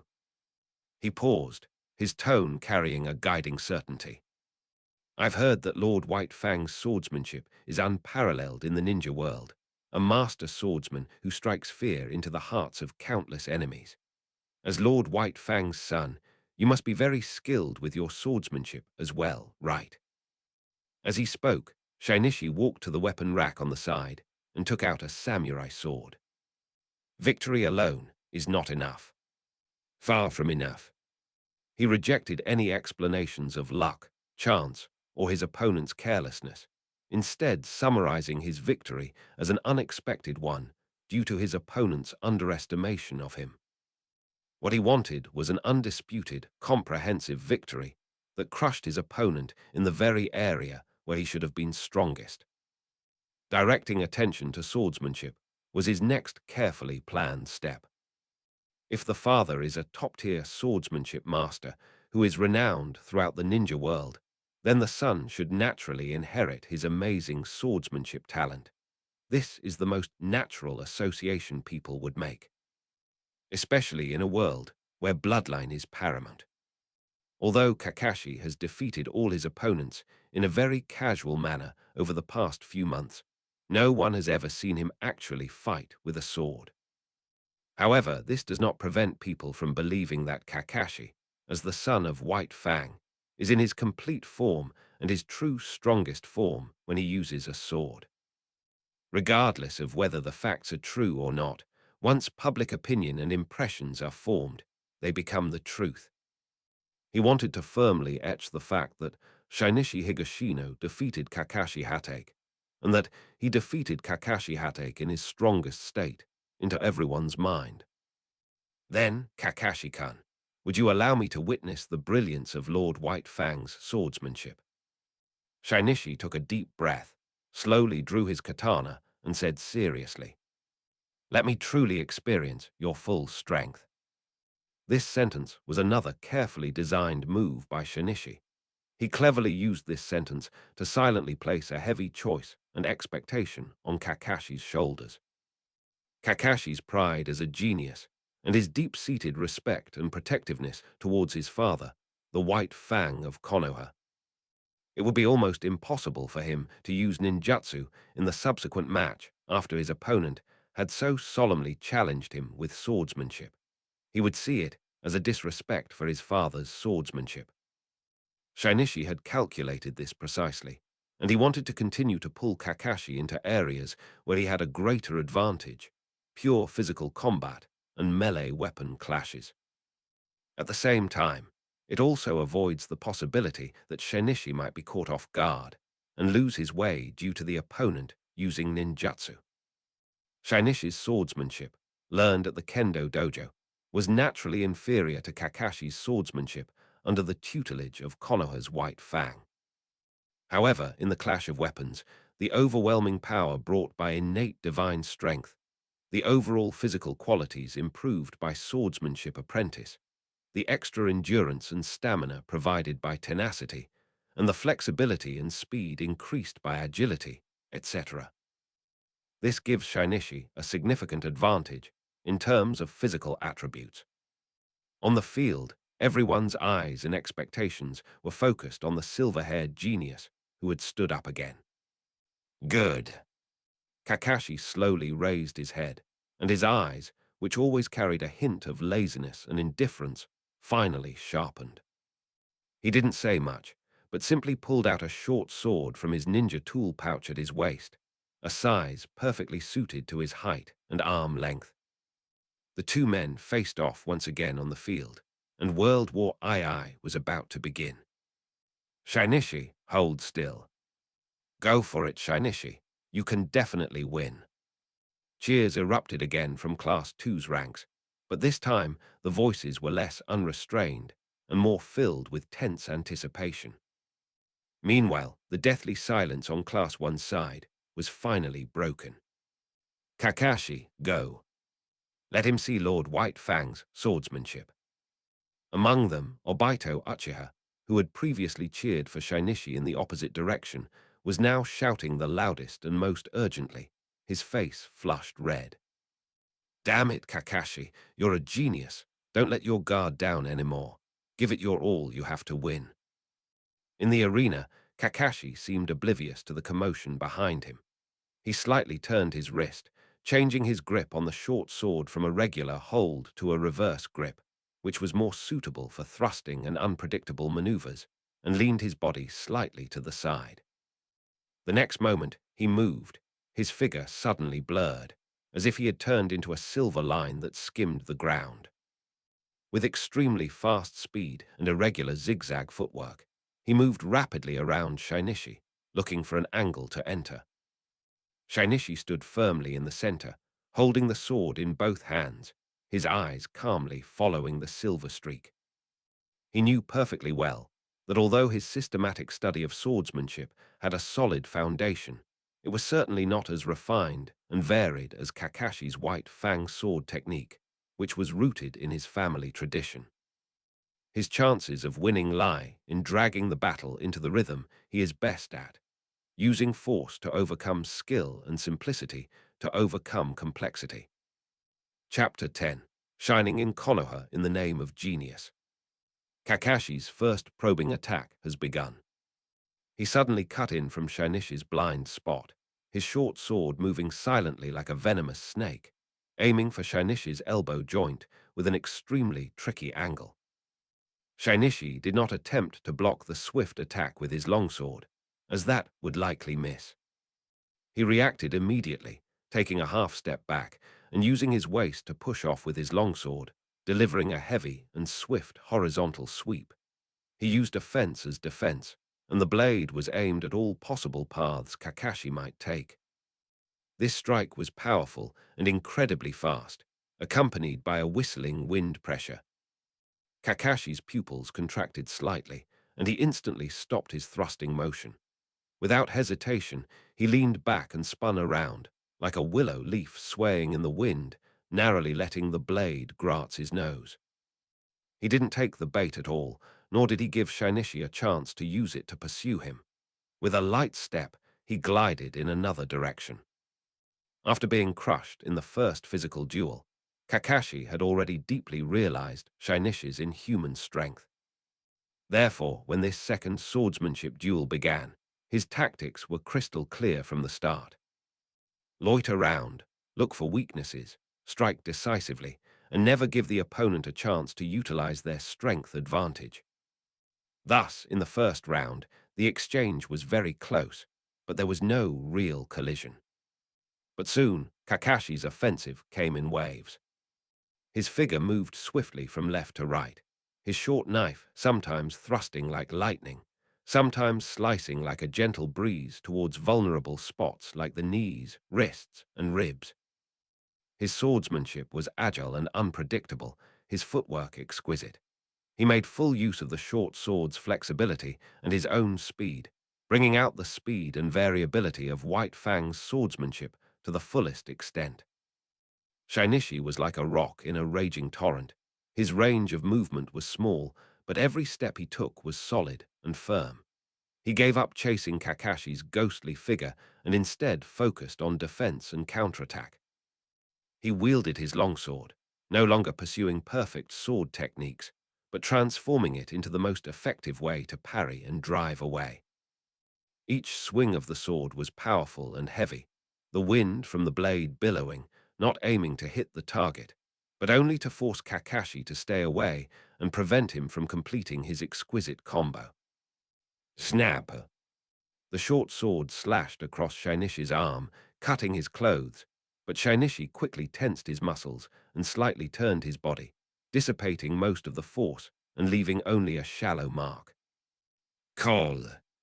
Kakashi leaped aside before the long sword slashed back, the blade only striking the remaining afterimage. Worship! Kakashi rolled in close to the ground, slashing down with his short sword. Shinichi suddenly raised his knee, using his iron knee to deflect the blade, while simultaneously slamming down the hilt of his sword to force his opponent back. After several rounds, a strange balance emerged. Kakashi's attacks were like a whirlwind, but Shinichi always managed to neutralize or force him back with his immense strength and almost instinctive defensive instincts just as he was about to succeed. Outside the venue, all the students held their breath, their eyes glued to the screen. The two homeroom teachers, Mr. Matsumoto and Mr. Inao, were even more tense, leaning slightly forward, their eyes fixed on the two people in the room like hawks. Chakra was already circulating quietly within his body, ready to intervene at any moment that could cause serious injury to the students, or even worse. He was very fast, but not as fast as me, and not as agile either. Perhaps it could be done like this. A sharp glint flashed in Kakashi's eyes as he made up his mind. No longer content with merely probing and maneuvering, he paused, then unleashed an even faster burst of speed than before, transforming into a straight, silver streak of lightning as he stabbed forward. They finally fell for it. A slight smile appeared on Shinichi's lips at the very moment when Kakashi pushed his speed to its peak. His old power had been unleashed, but new power had not yet emerged, and his trajectory was at its most difficult to change. Shinichi moved too. Agility, White. Your movements are more dexterous than average, with a slight improvement in body coordination and movement speed. He does only have one agility stat that slightly improves his flexibility and speed, so speed doesn't seem to be his strong suit. However, the attribute is still just equipment. The personal panel will not display the stats that he has achieved through forging. Furthermore, with the support of his strong physique and the boost from chakra, Shinichi can also achieve remarkable speed. Boom! The sand and gravel beneath his feet suddenly exploded. Without retreating or blocking, he met the silver flash head-on with a speed no less than Kakashi's thrust. The long sword in his hand transformed into a precise, swift, and powerful slash that combined the strength and speed of his entire body. This strike, though delivered after the attack, seemed to have anticipated everything. The blade was aimed precisely at the space in front of Kakashi's thrusting path and at the joint of his arm holding the sword. This was a precisely calculated interception. If Kakashi's speed is like a ghost, darting about unpredictably and difficult to fathom, then Genie is like a calm yet violent gale, calm at the eye, but once it erupts, it is devastating. And this is the moment of explosion. Kakashi's pupils suddenly contracted as he faced the oncoming, incredibly fast slash. He wanted to change his tactics to dodge.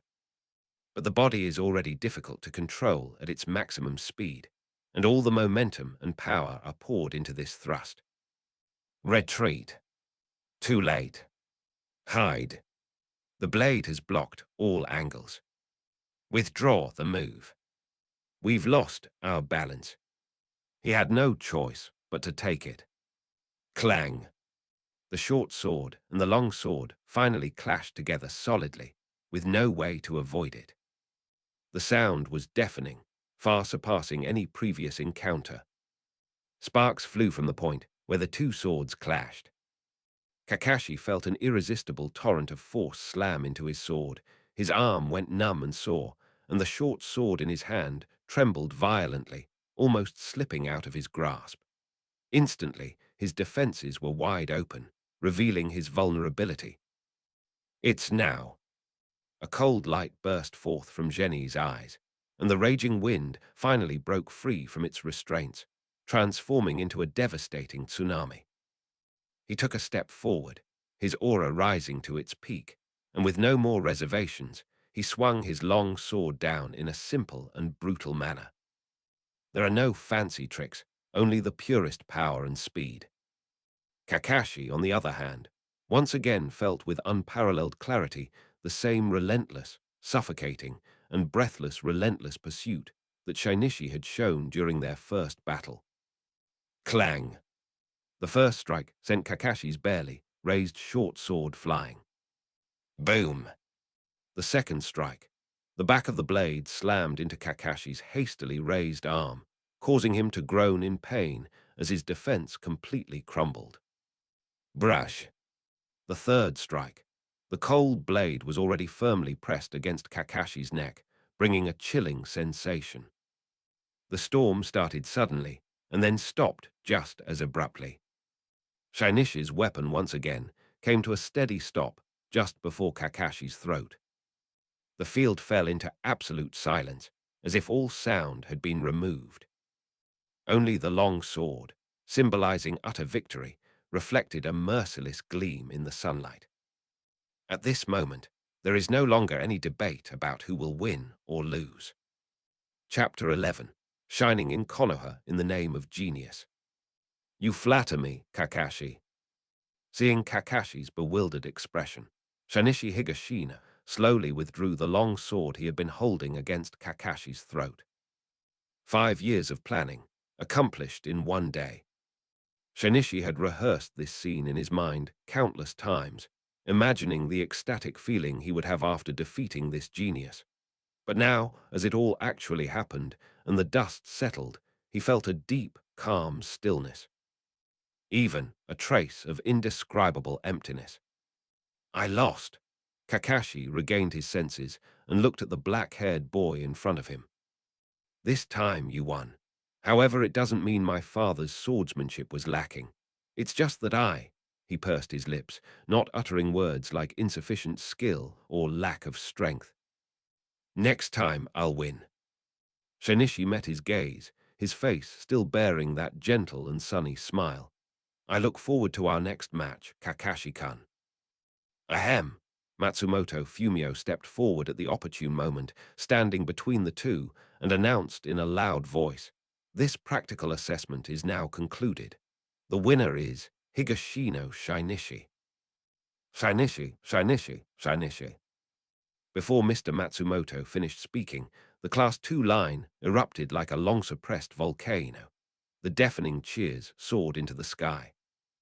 Among them, Takashi Ishizuka's rough and bold voice, like a war drum, led the entire class's emotions. Well done, Shinichi. That was amazing. I knew you could do it. They actually won. Shizun's eyes widened, and her mouth gaped open. Compared to the excitement of Class 2, Class 1 fell into silence. Kakashi! Rin Nohara clasped her hands tightly to her chest, her small face filled with worry. Kakashi, he actually lost. Obito Uchiha was somewhat at a loss. He thought he would be happy to see Kakashi suffer a defeat, but that wasn't the case at all. Instead, he felt quite bad. Among the crowd, Matt Kai, who had also witnessed the entire process, remained silent, but his eyes beneath his thick eyebrows burned with an unprecedented flame. Now, please form the seal of reconciliation. Teacher Matsumoto announced loudly at the opportune moment, drawing everyone's attention back to the etiquette procedure. Shinichi and Kakashi reached out and formed a reconciliation seal. After Kakashi formed the seal, he didn't say a word and turned back to his squad. Shinichi, however, did not return to Class 2's group. Mr. Matsumoto noticed his pause and asked, gently, Shinichi-kun, is there anything else? A look of confusion and apology appeared on Shinichi's face. He bowed slightly and said sincerely, "It's like this, Matsumoto-sensei. Although now may not be the most appropriate time, I have indeed encountered something that makes me a little uneasy and confused recently. Considering that after today's exam, I may not see you again until next semester, I have to take the liberty of asking for your advice here." "What's the problem? Tell me." Shinichi organized his thoughts and described the situation with a slightly uncertain tone. "Recently, I've been experiencing some strange sensations when I sleep at night. Sometimes, in the middle of the night, I'll feel a strange noise around me, but I can't quite put my finger on where the sound is coming from. Other times, I vaguely sense something nearby, but when I wake up, everything seems normal. And I always felt a bit tired after waking up. After checking, I found that my chakra seemed to be less than before I fell asleep. It was as if, when I entered deep sleep, my chakra uncontrollably dissipated a little bit on its own. He subtly revealed a hint of youthful unease. Teacher, could it be that there's something wrong with my cultivation, or is there some hidden danger in my body? Upon hearing this, Matsumoto-sensei frowned immediately, resting her chin on her hand as she fell into deep thought. Sensory talent, Inao-sensei, the homeroom teacher of Class 1, exclaimed, her eyes lighting up. She spoke first, her tone tinged with interest. Shinichi, the phenomena you described sound very much like the initial awakening of sensory talent. You may very well possess the potential to become a sensory ninja by nature. Yes, yes, yes. Sensing, Matsumoto-sense suddenly realized, his doubts vanishing and replaced by delight. That's right. Chakra is unconsciously released during deep relaxation, creating a subtle resonance with the external environment or living beings, resulting in a strange sensation or even vague information feedback. This is one of the common signs of the early awakening of many sensory ninja talents. A sensory ninja? Shinichi appropriately expressed his doubt and curiosity. Seeing this, Inao-sensei took the initiative to explain to all the students who had pricked up their ears. Sensory ninjas are special ninjas who are born with or trained to release their chakra with highly refined externalization, using it to explore their environment, sense vital signs, and especially detect the chakra of others. They are like the eyes and ears of the team, playing an irreplaceable role in reconnaissance, vigilance, and tracking. For example, our Yamanaka clan in Konoha is skilled in sensory ninjutsu. Teacher Matsumoto picked up the conversation and gently comforted Shinichi, saying, "So you don't need to worry. This is not a bad thing at all. On the contrary, it is a sign of your talent. This means that on your path as a ninja, in addition to your outstanding physique and will, you may also possess a precious and rare sensory ability. After you get back, make sure you get some rest. Try to calm your mind and focus when you're awake, actively trying to capture and become familiar with that subtle feeling of externalized perception, but don't try to force it or feel anxious. If you experience similar symptoms or make any new discoveries after the start of the semester, feel free to come to us." Sense-based ninjas, I see. Shanichi's face showed a relieved yet slightly enlightened expression. He bowed respectfully to his two teachers. "Thank you for your explanation, teachers. It has put my mind at ease." Under the varied gazes of the crowd, Shinichi calmly retreated back into the group of Class 2. All of what he said was, of course, false. He didn't have any problem with chakra leakage during sleep, nor was he a natural-born sensory ninja. This is still part of his carefully planned public persona management.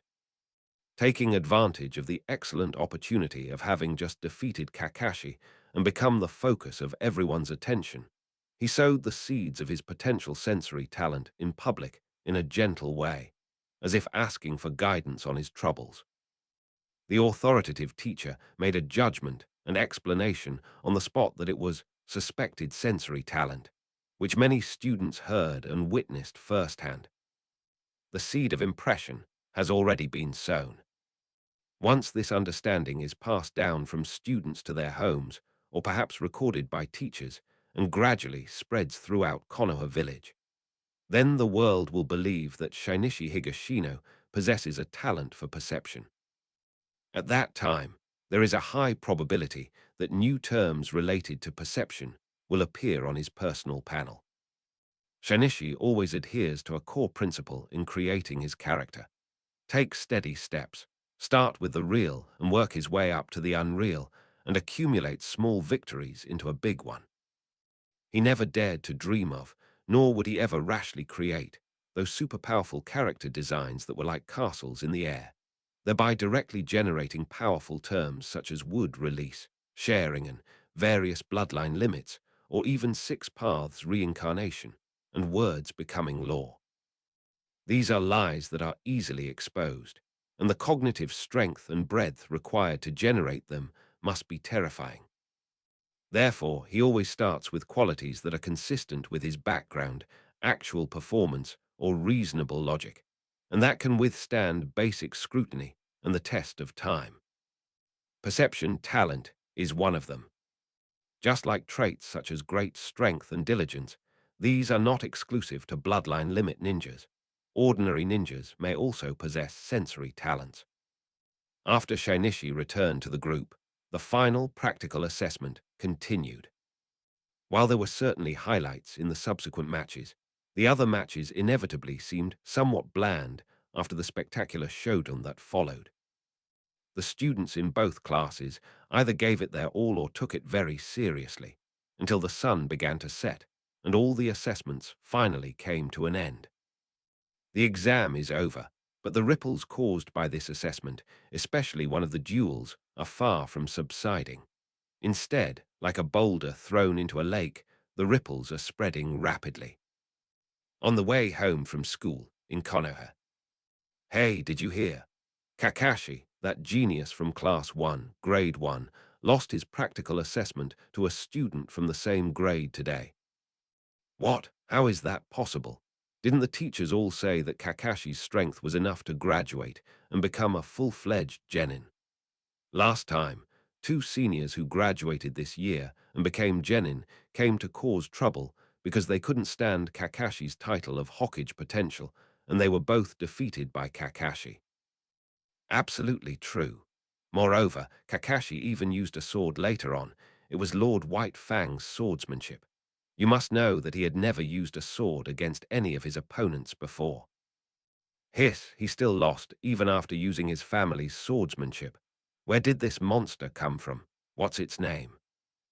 Shinichi Higashino.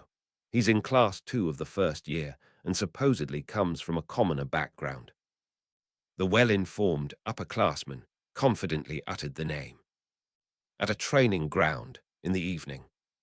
Teacher Chen, do you know Shinichi? The one I told you about, my deskmate, Higashino Shinichi. He defeated Kakashi Hatake in the practical test today. Takashi Ishizuka stormed into the training field and shouted at a short, stocky middle-aged man with a somewhat comical demeanor and round sunglasses, his dark face filled with pride and excitement. Oh, the man called Teacher Chen stopped what he was doing, adjusted his sunglasses, and asked with a hint of surprise and interest, "That kid, is that strong?" He knew the reputation of that kid from the Hatake family and had a vague understanding of the significance of his talent. Near a mansion. Shizune, how did your final exams go today? Tsunade, one of the legendary Sanin with blonde hair, asked Shizune, who had just returned home, without even looking up from her book. Shouldn't that brat from the Hatake family be number one? Not bad. Shizune put down her school bag, her tone still somewhat lazy, and then added, however, the first place in this practical battle wasn't Kakashi Hatake. Tsunade looked up, raising an eyebrow. Who's that? It's Shinichi, Shizune answered earnestly. He beat Kakashi in 2 matches. Shinichi, Tsunade paused for a moment, seemingly searching her memory for the name. Is he the classmate you mentioned before, the one who seemed hard-working and quite strong? Shizune nodded, recalling the storm-like attack and the long sword that finally came to rest steadily on her opponent's throat. The third Hokage house, dinner time. The atmosphere at the dinner table was warm and friendly, with the third Hokage Hiruzen Sarutobi, his wife Biwako Sarutobi, and their eldest son Shinosuke Sarutobi all present. Asmad gestured excitedly as he recounted the duel he had witnessed that afternoon. Then Shinichi, with a single slash, sent Kakashi's short sword flying. Then came another attack, which Kakashi couldn't block at all. Finally, the sword was at his neck. It was too fast. The third Hokage listened silently, his chopsticks pausing slightly. Shinichi, that child carrying the giant boulder, he actually managed to defeat Kakashi head-on. At that moment, Sarutobi Asuma suddenly said, Old man, by the way, what is sensory talent? Today, Inao Sensei said that Higashino Shinichi might have sensory talent. The third Hokage's eyes flickered slightly as he pondered. Sensory talent is a very precious ability. The Hatake family residence, in the courtyard. Sakumo Hatake stood quietly under the veranda, watching his son in the yard, who had been silently practicing his swordplay ever since he came home from school. After a long while, Sakumo Hatake finally spoke gently. "Kakashi, it's time to eat." Kakashi paused, slowly sheathed his sword, and turned to look at his father. "Father, I—" "Eat first," Hatake Sakumo interrupted him, his tone calm. Dinner proceeded in relative silence, and it wasn't until after the meal that the father and son returned to the courtyard.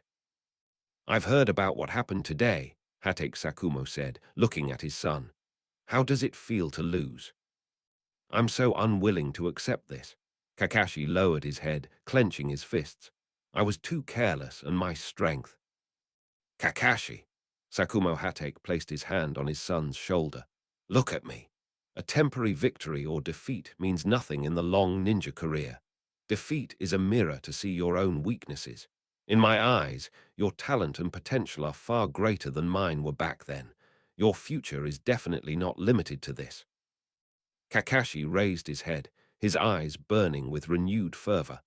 "I will definitely defeat him next time, father." Sakumo Hatake smiled with satisfaction.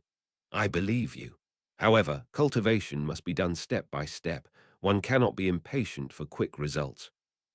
He paused, his tone shifting to one of instruction. "By the way, I have to leave the village early tomorrow morning for a mission, which may take some time. While I'm gone, please take good care of yourself. If there's anything you don't understand about cultivation, feel free to write it down, and I'll let you know when I get back." "Yes, father. Please be careful on your journey." Kakashi nodded solemnly, turning the bitterness of defeat and the worry of parting from his father into even stronger motivation. The night in Konoha deepened, but the name Shinichi Higashino, along with his feat of defeating Kakashi Hatake head-on and the vague rumors of his sensory talent, remained.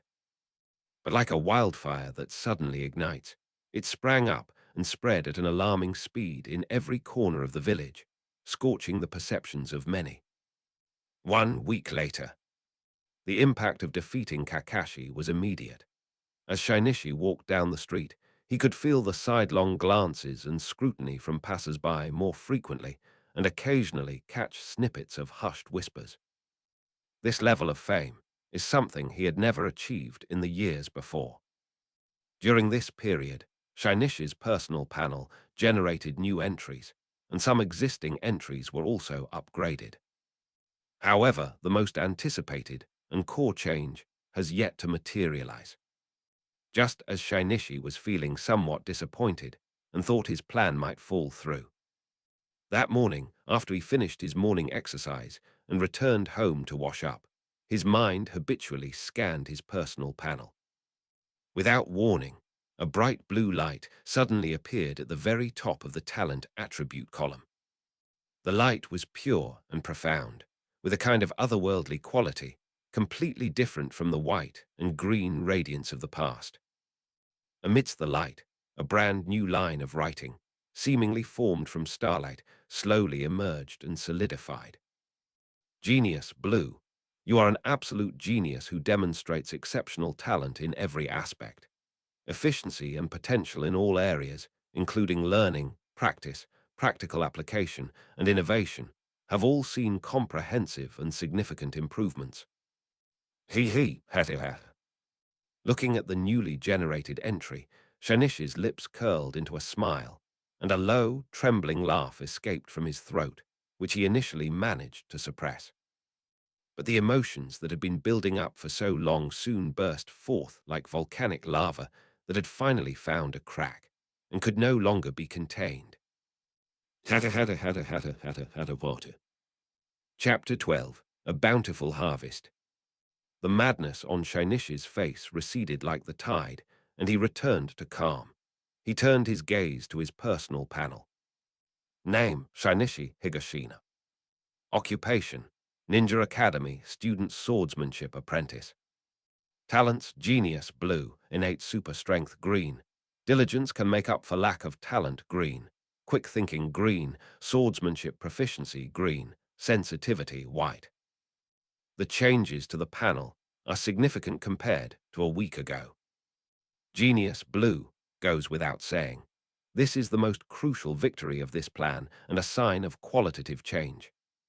Regarding entry upgrades, Intelligence White upgrades to Quick Wit Green, and Basic Swordsmanship White upgrades to Proficient Swordsmanship Green. Quick Thinking Green. Your mind flows like lightning, inspiration strikes frequently, and you can quickly grasp the key points and generate new ideas and solutions.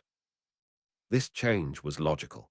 In the eyes of outsiders, being able to defeat a genius like Kakashi head-on meant that Shinichi himself was also a genius, and genius is often associated with intelligence. Swordsmanship Proficiency Green. You have surpassed the basics and entered the Hall of Swordsmanship. Not only do you learn and master sword techniques faster, but you are also able to create and seize decisive openings in actual combat more effectively. This was also a direct gift from defeating Kakashi. The white fang of Konoha and his reputation as a master swordsman were too great. Shinichi defeated the sword with his sword in front of everyone, cleanly and decisively. The impact on the onlookers was enormous. To be able to defeat White Fang's swordsmanship, even if it was just his son's swordsmanship, must have reached an extremely high level. In contrast, the failure to upgrade physical skills basics may be due to this, because to some extent, the upgrade of swordsmanship cleverly used the White Fang brand as a stepping stone. Then comes the addition of new entries. Senses White. Your 5 senses are more acute than the average person's, allowing you to notice sounds from a greater distance, subtler smells, and faster movement patterns, information in the environment that is easily overlooked. This is proof of the initial success of his carefully crafted persona of sensory talent. The creation of the sensory entry means that the outside world has begun to recognize his uniqueness in this area. Although it is currently only white, it enhances his 5 senses, such as hearing distant sounds, detecting subtle smells, and improving his vision. However, it is still of great help to him and has laid a solid foundation for him to truly possess chakra perception in the future. One victory brings benefits to many. The newly generated blue core terms lay the foundation for maximum potential and growth efficiency. The newly advanced green terms strengthen practical and intellectual advantages in key areas, and the newly emerging white terms open up new avenues for auxiliary capabilities. All the changes are closely related to the ripple effect of the defeating Kakashi event, which can be described as a huge wave. Shinichi's gaze refocused on the brand new blue entry, Genius. The moment he obtained it, he felt as if his thinking had been invisibly upgraded. Knowledge points that used to require repeated contemplation can now be understood with just a brief review. Some careless oversights that were once commonplace in training now clearly present better paths. Even recalling the battle scenes with Kakashi brings forth many ingenious solutions that were not thought of at the time. Beyond his improved thinking, Shinichi also discovered that his overall physical abilities and chakra were further enhanced. Only now did he clearly understand what the concept of all fields meant in the description of the genius entry was. In his previous life's words, this entry not only enhanced his comprehension, but also improved his inherent aptitude and physical constitution. However, the conditions for generating blue-level entries are more stringent than expected. Sakumo Hatake, the White Fang of Konoha, is a recognized hero of the village, whose strength and prestige even surpass those of the legendary Sannin. His son, the already renowned genius Kakashi, was in the spotlight from a very young age. He even secretly bestowed upon him the dazzling halo of Hokage's form, making him known to almost everyone in Konoha. The sensational effect of defeating such a target is undeniable, but even so, it still took a full week for the event to gain traction and for the entry to be generated. What does this tell us? The creation of the blue entry requires not only that the impact of the event spread throughout Konoha village and generate widespread discussion, but also that it has depth and intensity to create a sufficiently shocking effect. And it is very likely that they will need to gain a certain degree of recognition or attention from key figures who are powerful, of high status and have core influence, such as the Hokage, his assistants, the three legendary Sannin, White Fang, the Jonin class leaders, and the heads of various clans. It is not enough to simply know. One must be certain and deeply impressed. If the blue entries are already like this, what about the entries above them? Will it affect the entire Land of Fire, or even shake the consensus of the entire ninja world? He didn't delve any deeper into those thoughts. They were still too far removed from his current reality. The appearance of the blue genius attribute had already cleared away the biggest obstacle to his growth at this stage, paving a fast track for him. Shinichi closed the panel, feeling the larger and more active chakra within his body, and the clearer and more agile thoughts in his mind. He walked to the window and looked out at the vibrant morning scenery of the fallen leaves. Summer vacation has begun, and an excellent period for self-cultivation, with the guarantee of perseverance that can make up for lack of talent, and the efficiency boost of genius and quick thinking has arrived. He needs to plan carefully to transform this new talent into a real and undeniable force. First and foremost are swordsmanship apprentices.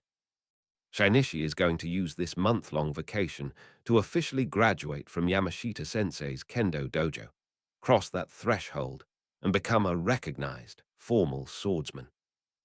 Not only that, he also needed to find a way to spread the news that Shinichi Higashino has graduated and become a formal swordsman in a subtle way, so that his swordsmanship apprentice in the job column could be upgraded to a swordsman. Swordsmanship apprentice. You are a beginner apprentice who has mastered the posture and power generation techniques of swordsmanship. Your control over the sword is superior to that of the average person, and your progress in swordsmanship training and overall physical fitness have slightly improved. The apprentice swordsman profession itself enhances his physical attributes and aptitude for swordsmanship. After upgrading to a full-fledged swordsman, these benefits will inevitably increase, becoming a solid foundation for his strength. Finally, when the job attributes swordsmanship apprentice and Ninja Academy student are generated, they both come with an opportunity to directly draw a white talent attribute without relying on external factors. Therefore, the obvious career advancement from apprentice to formal swordsman will almost certainly trigger feedback from the panel, granting him a new chance to draw. Furthermore, the level of this opportunity may no longer be white, but rather green. A brand new green keyword that can be obtained directly, without lengthy development, can bring considerable reinforcement or breakthrough in a certain direction. Thoughts converge like streams, clearly illuminating the path ahead. Shinichi's gaze settled, becoming focused and sharp. Chapter 13. The Death of White Fang. Time slipped away quietly amidst the sweat-drenched kendo training. During this period, Shinichi devoted almost all his energy to practicing kendo at the kendo dojo. However, beneath the calm surface of Konoha, undercurrents began to surge. A rumor about Konoha's White Fang quietly sprouted from nowhere, spreading rapidly through the streets and alleys like a silent mold. The core of the rumor is chilling. Konoha's White Fang, Sakumo Hatake, abandoned a mission crucial to the village, causing it immense losses. Rumors sketched a vague, yet weighty outline. This mission seemed to involve a nobleman in the Land of Fire's capital, and even implicated His Highness the Daimyo. Note: because of the importance of the matter, the village dispatched a top-tier ninja like Hatake Sakumo to ensure that nothing went wrong. But at the crucial moment, this hero, on whom so much hope was placed, chose to give up. The villagers had no idea what the specifics of the mission were, nor did they know why White Fang had given up. But what they believed without a doubt, passed down by word of mouth, was that his actions had brought immeasurable negative impact to Konoha. Even more surprisingly, Whispers have surfaced that the daimyo, far away in the capital, has already expressed his dissatisfaction to the third Hokage. This wave of criticism against the hero raged through the village for more than half a month, and snippets of conversation about it could always be caught during casual conversations. Until one day, it came to an abrupt end, as if suddenly choked by an invisible hand. All public discussion vanished instantly, as if it had never existed, leaving only an unsettling silence, a silence forcibly suppressed. Shinichi knew what this silence meant. The legendary White Fang of Konoha, who was renowned throughout the ninja world, is probably no longer with us. He sheathed his sword, gazed at the gloomy sky, feeling neither joy nor sorrow. Oh, yeah. Time passed quietly, and there were only 3 days left until the start of the Konoha Ninja Academy. Inside a simple building called Yamashita Kendo Hall, east of Konoha village. Clang, clang, clang. The sharp, piercing sounds and the intense collisions were incessant. After a while, the dojo suddenly fell silent. Aye. Haiji Yamashita stood silently, gripping the remaining half of the sword hilt. He first looked at the mangled, broken sword in his hand, then raised his eyes and looked at the black-haired boy in front of him, who stood there with his sword sheathed, his breathing steady, and not even a bead of sweat on his forehead. These past few days of sparring have left him in awe of his disciple's almost monstrous physique with each encounter. You're ready to graduate. Haiji Yamashita remained silent for a long time before finally speaking, his voice carrying a hint of barely perceptible emotion and relief. I have nothing more to teach you. From the time this disciple first entered the school more than a year ago, I could see his extraordinary talent in swordsmanship, and his calm temperament was far superior to that of his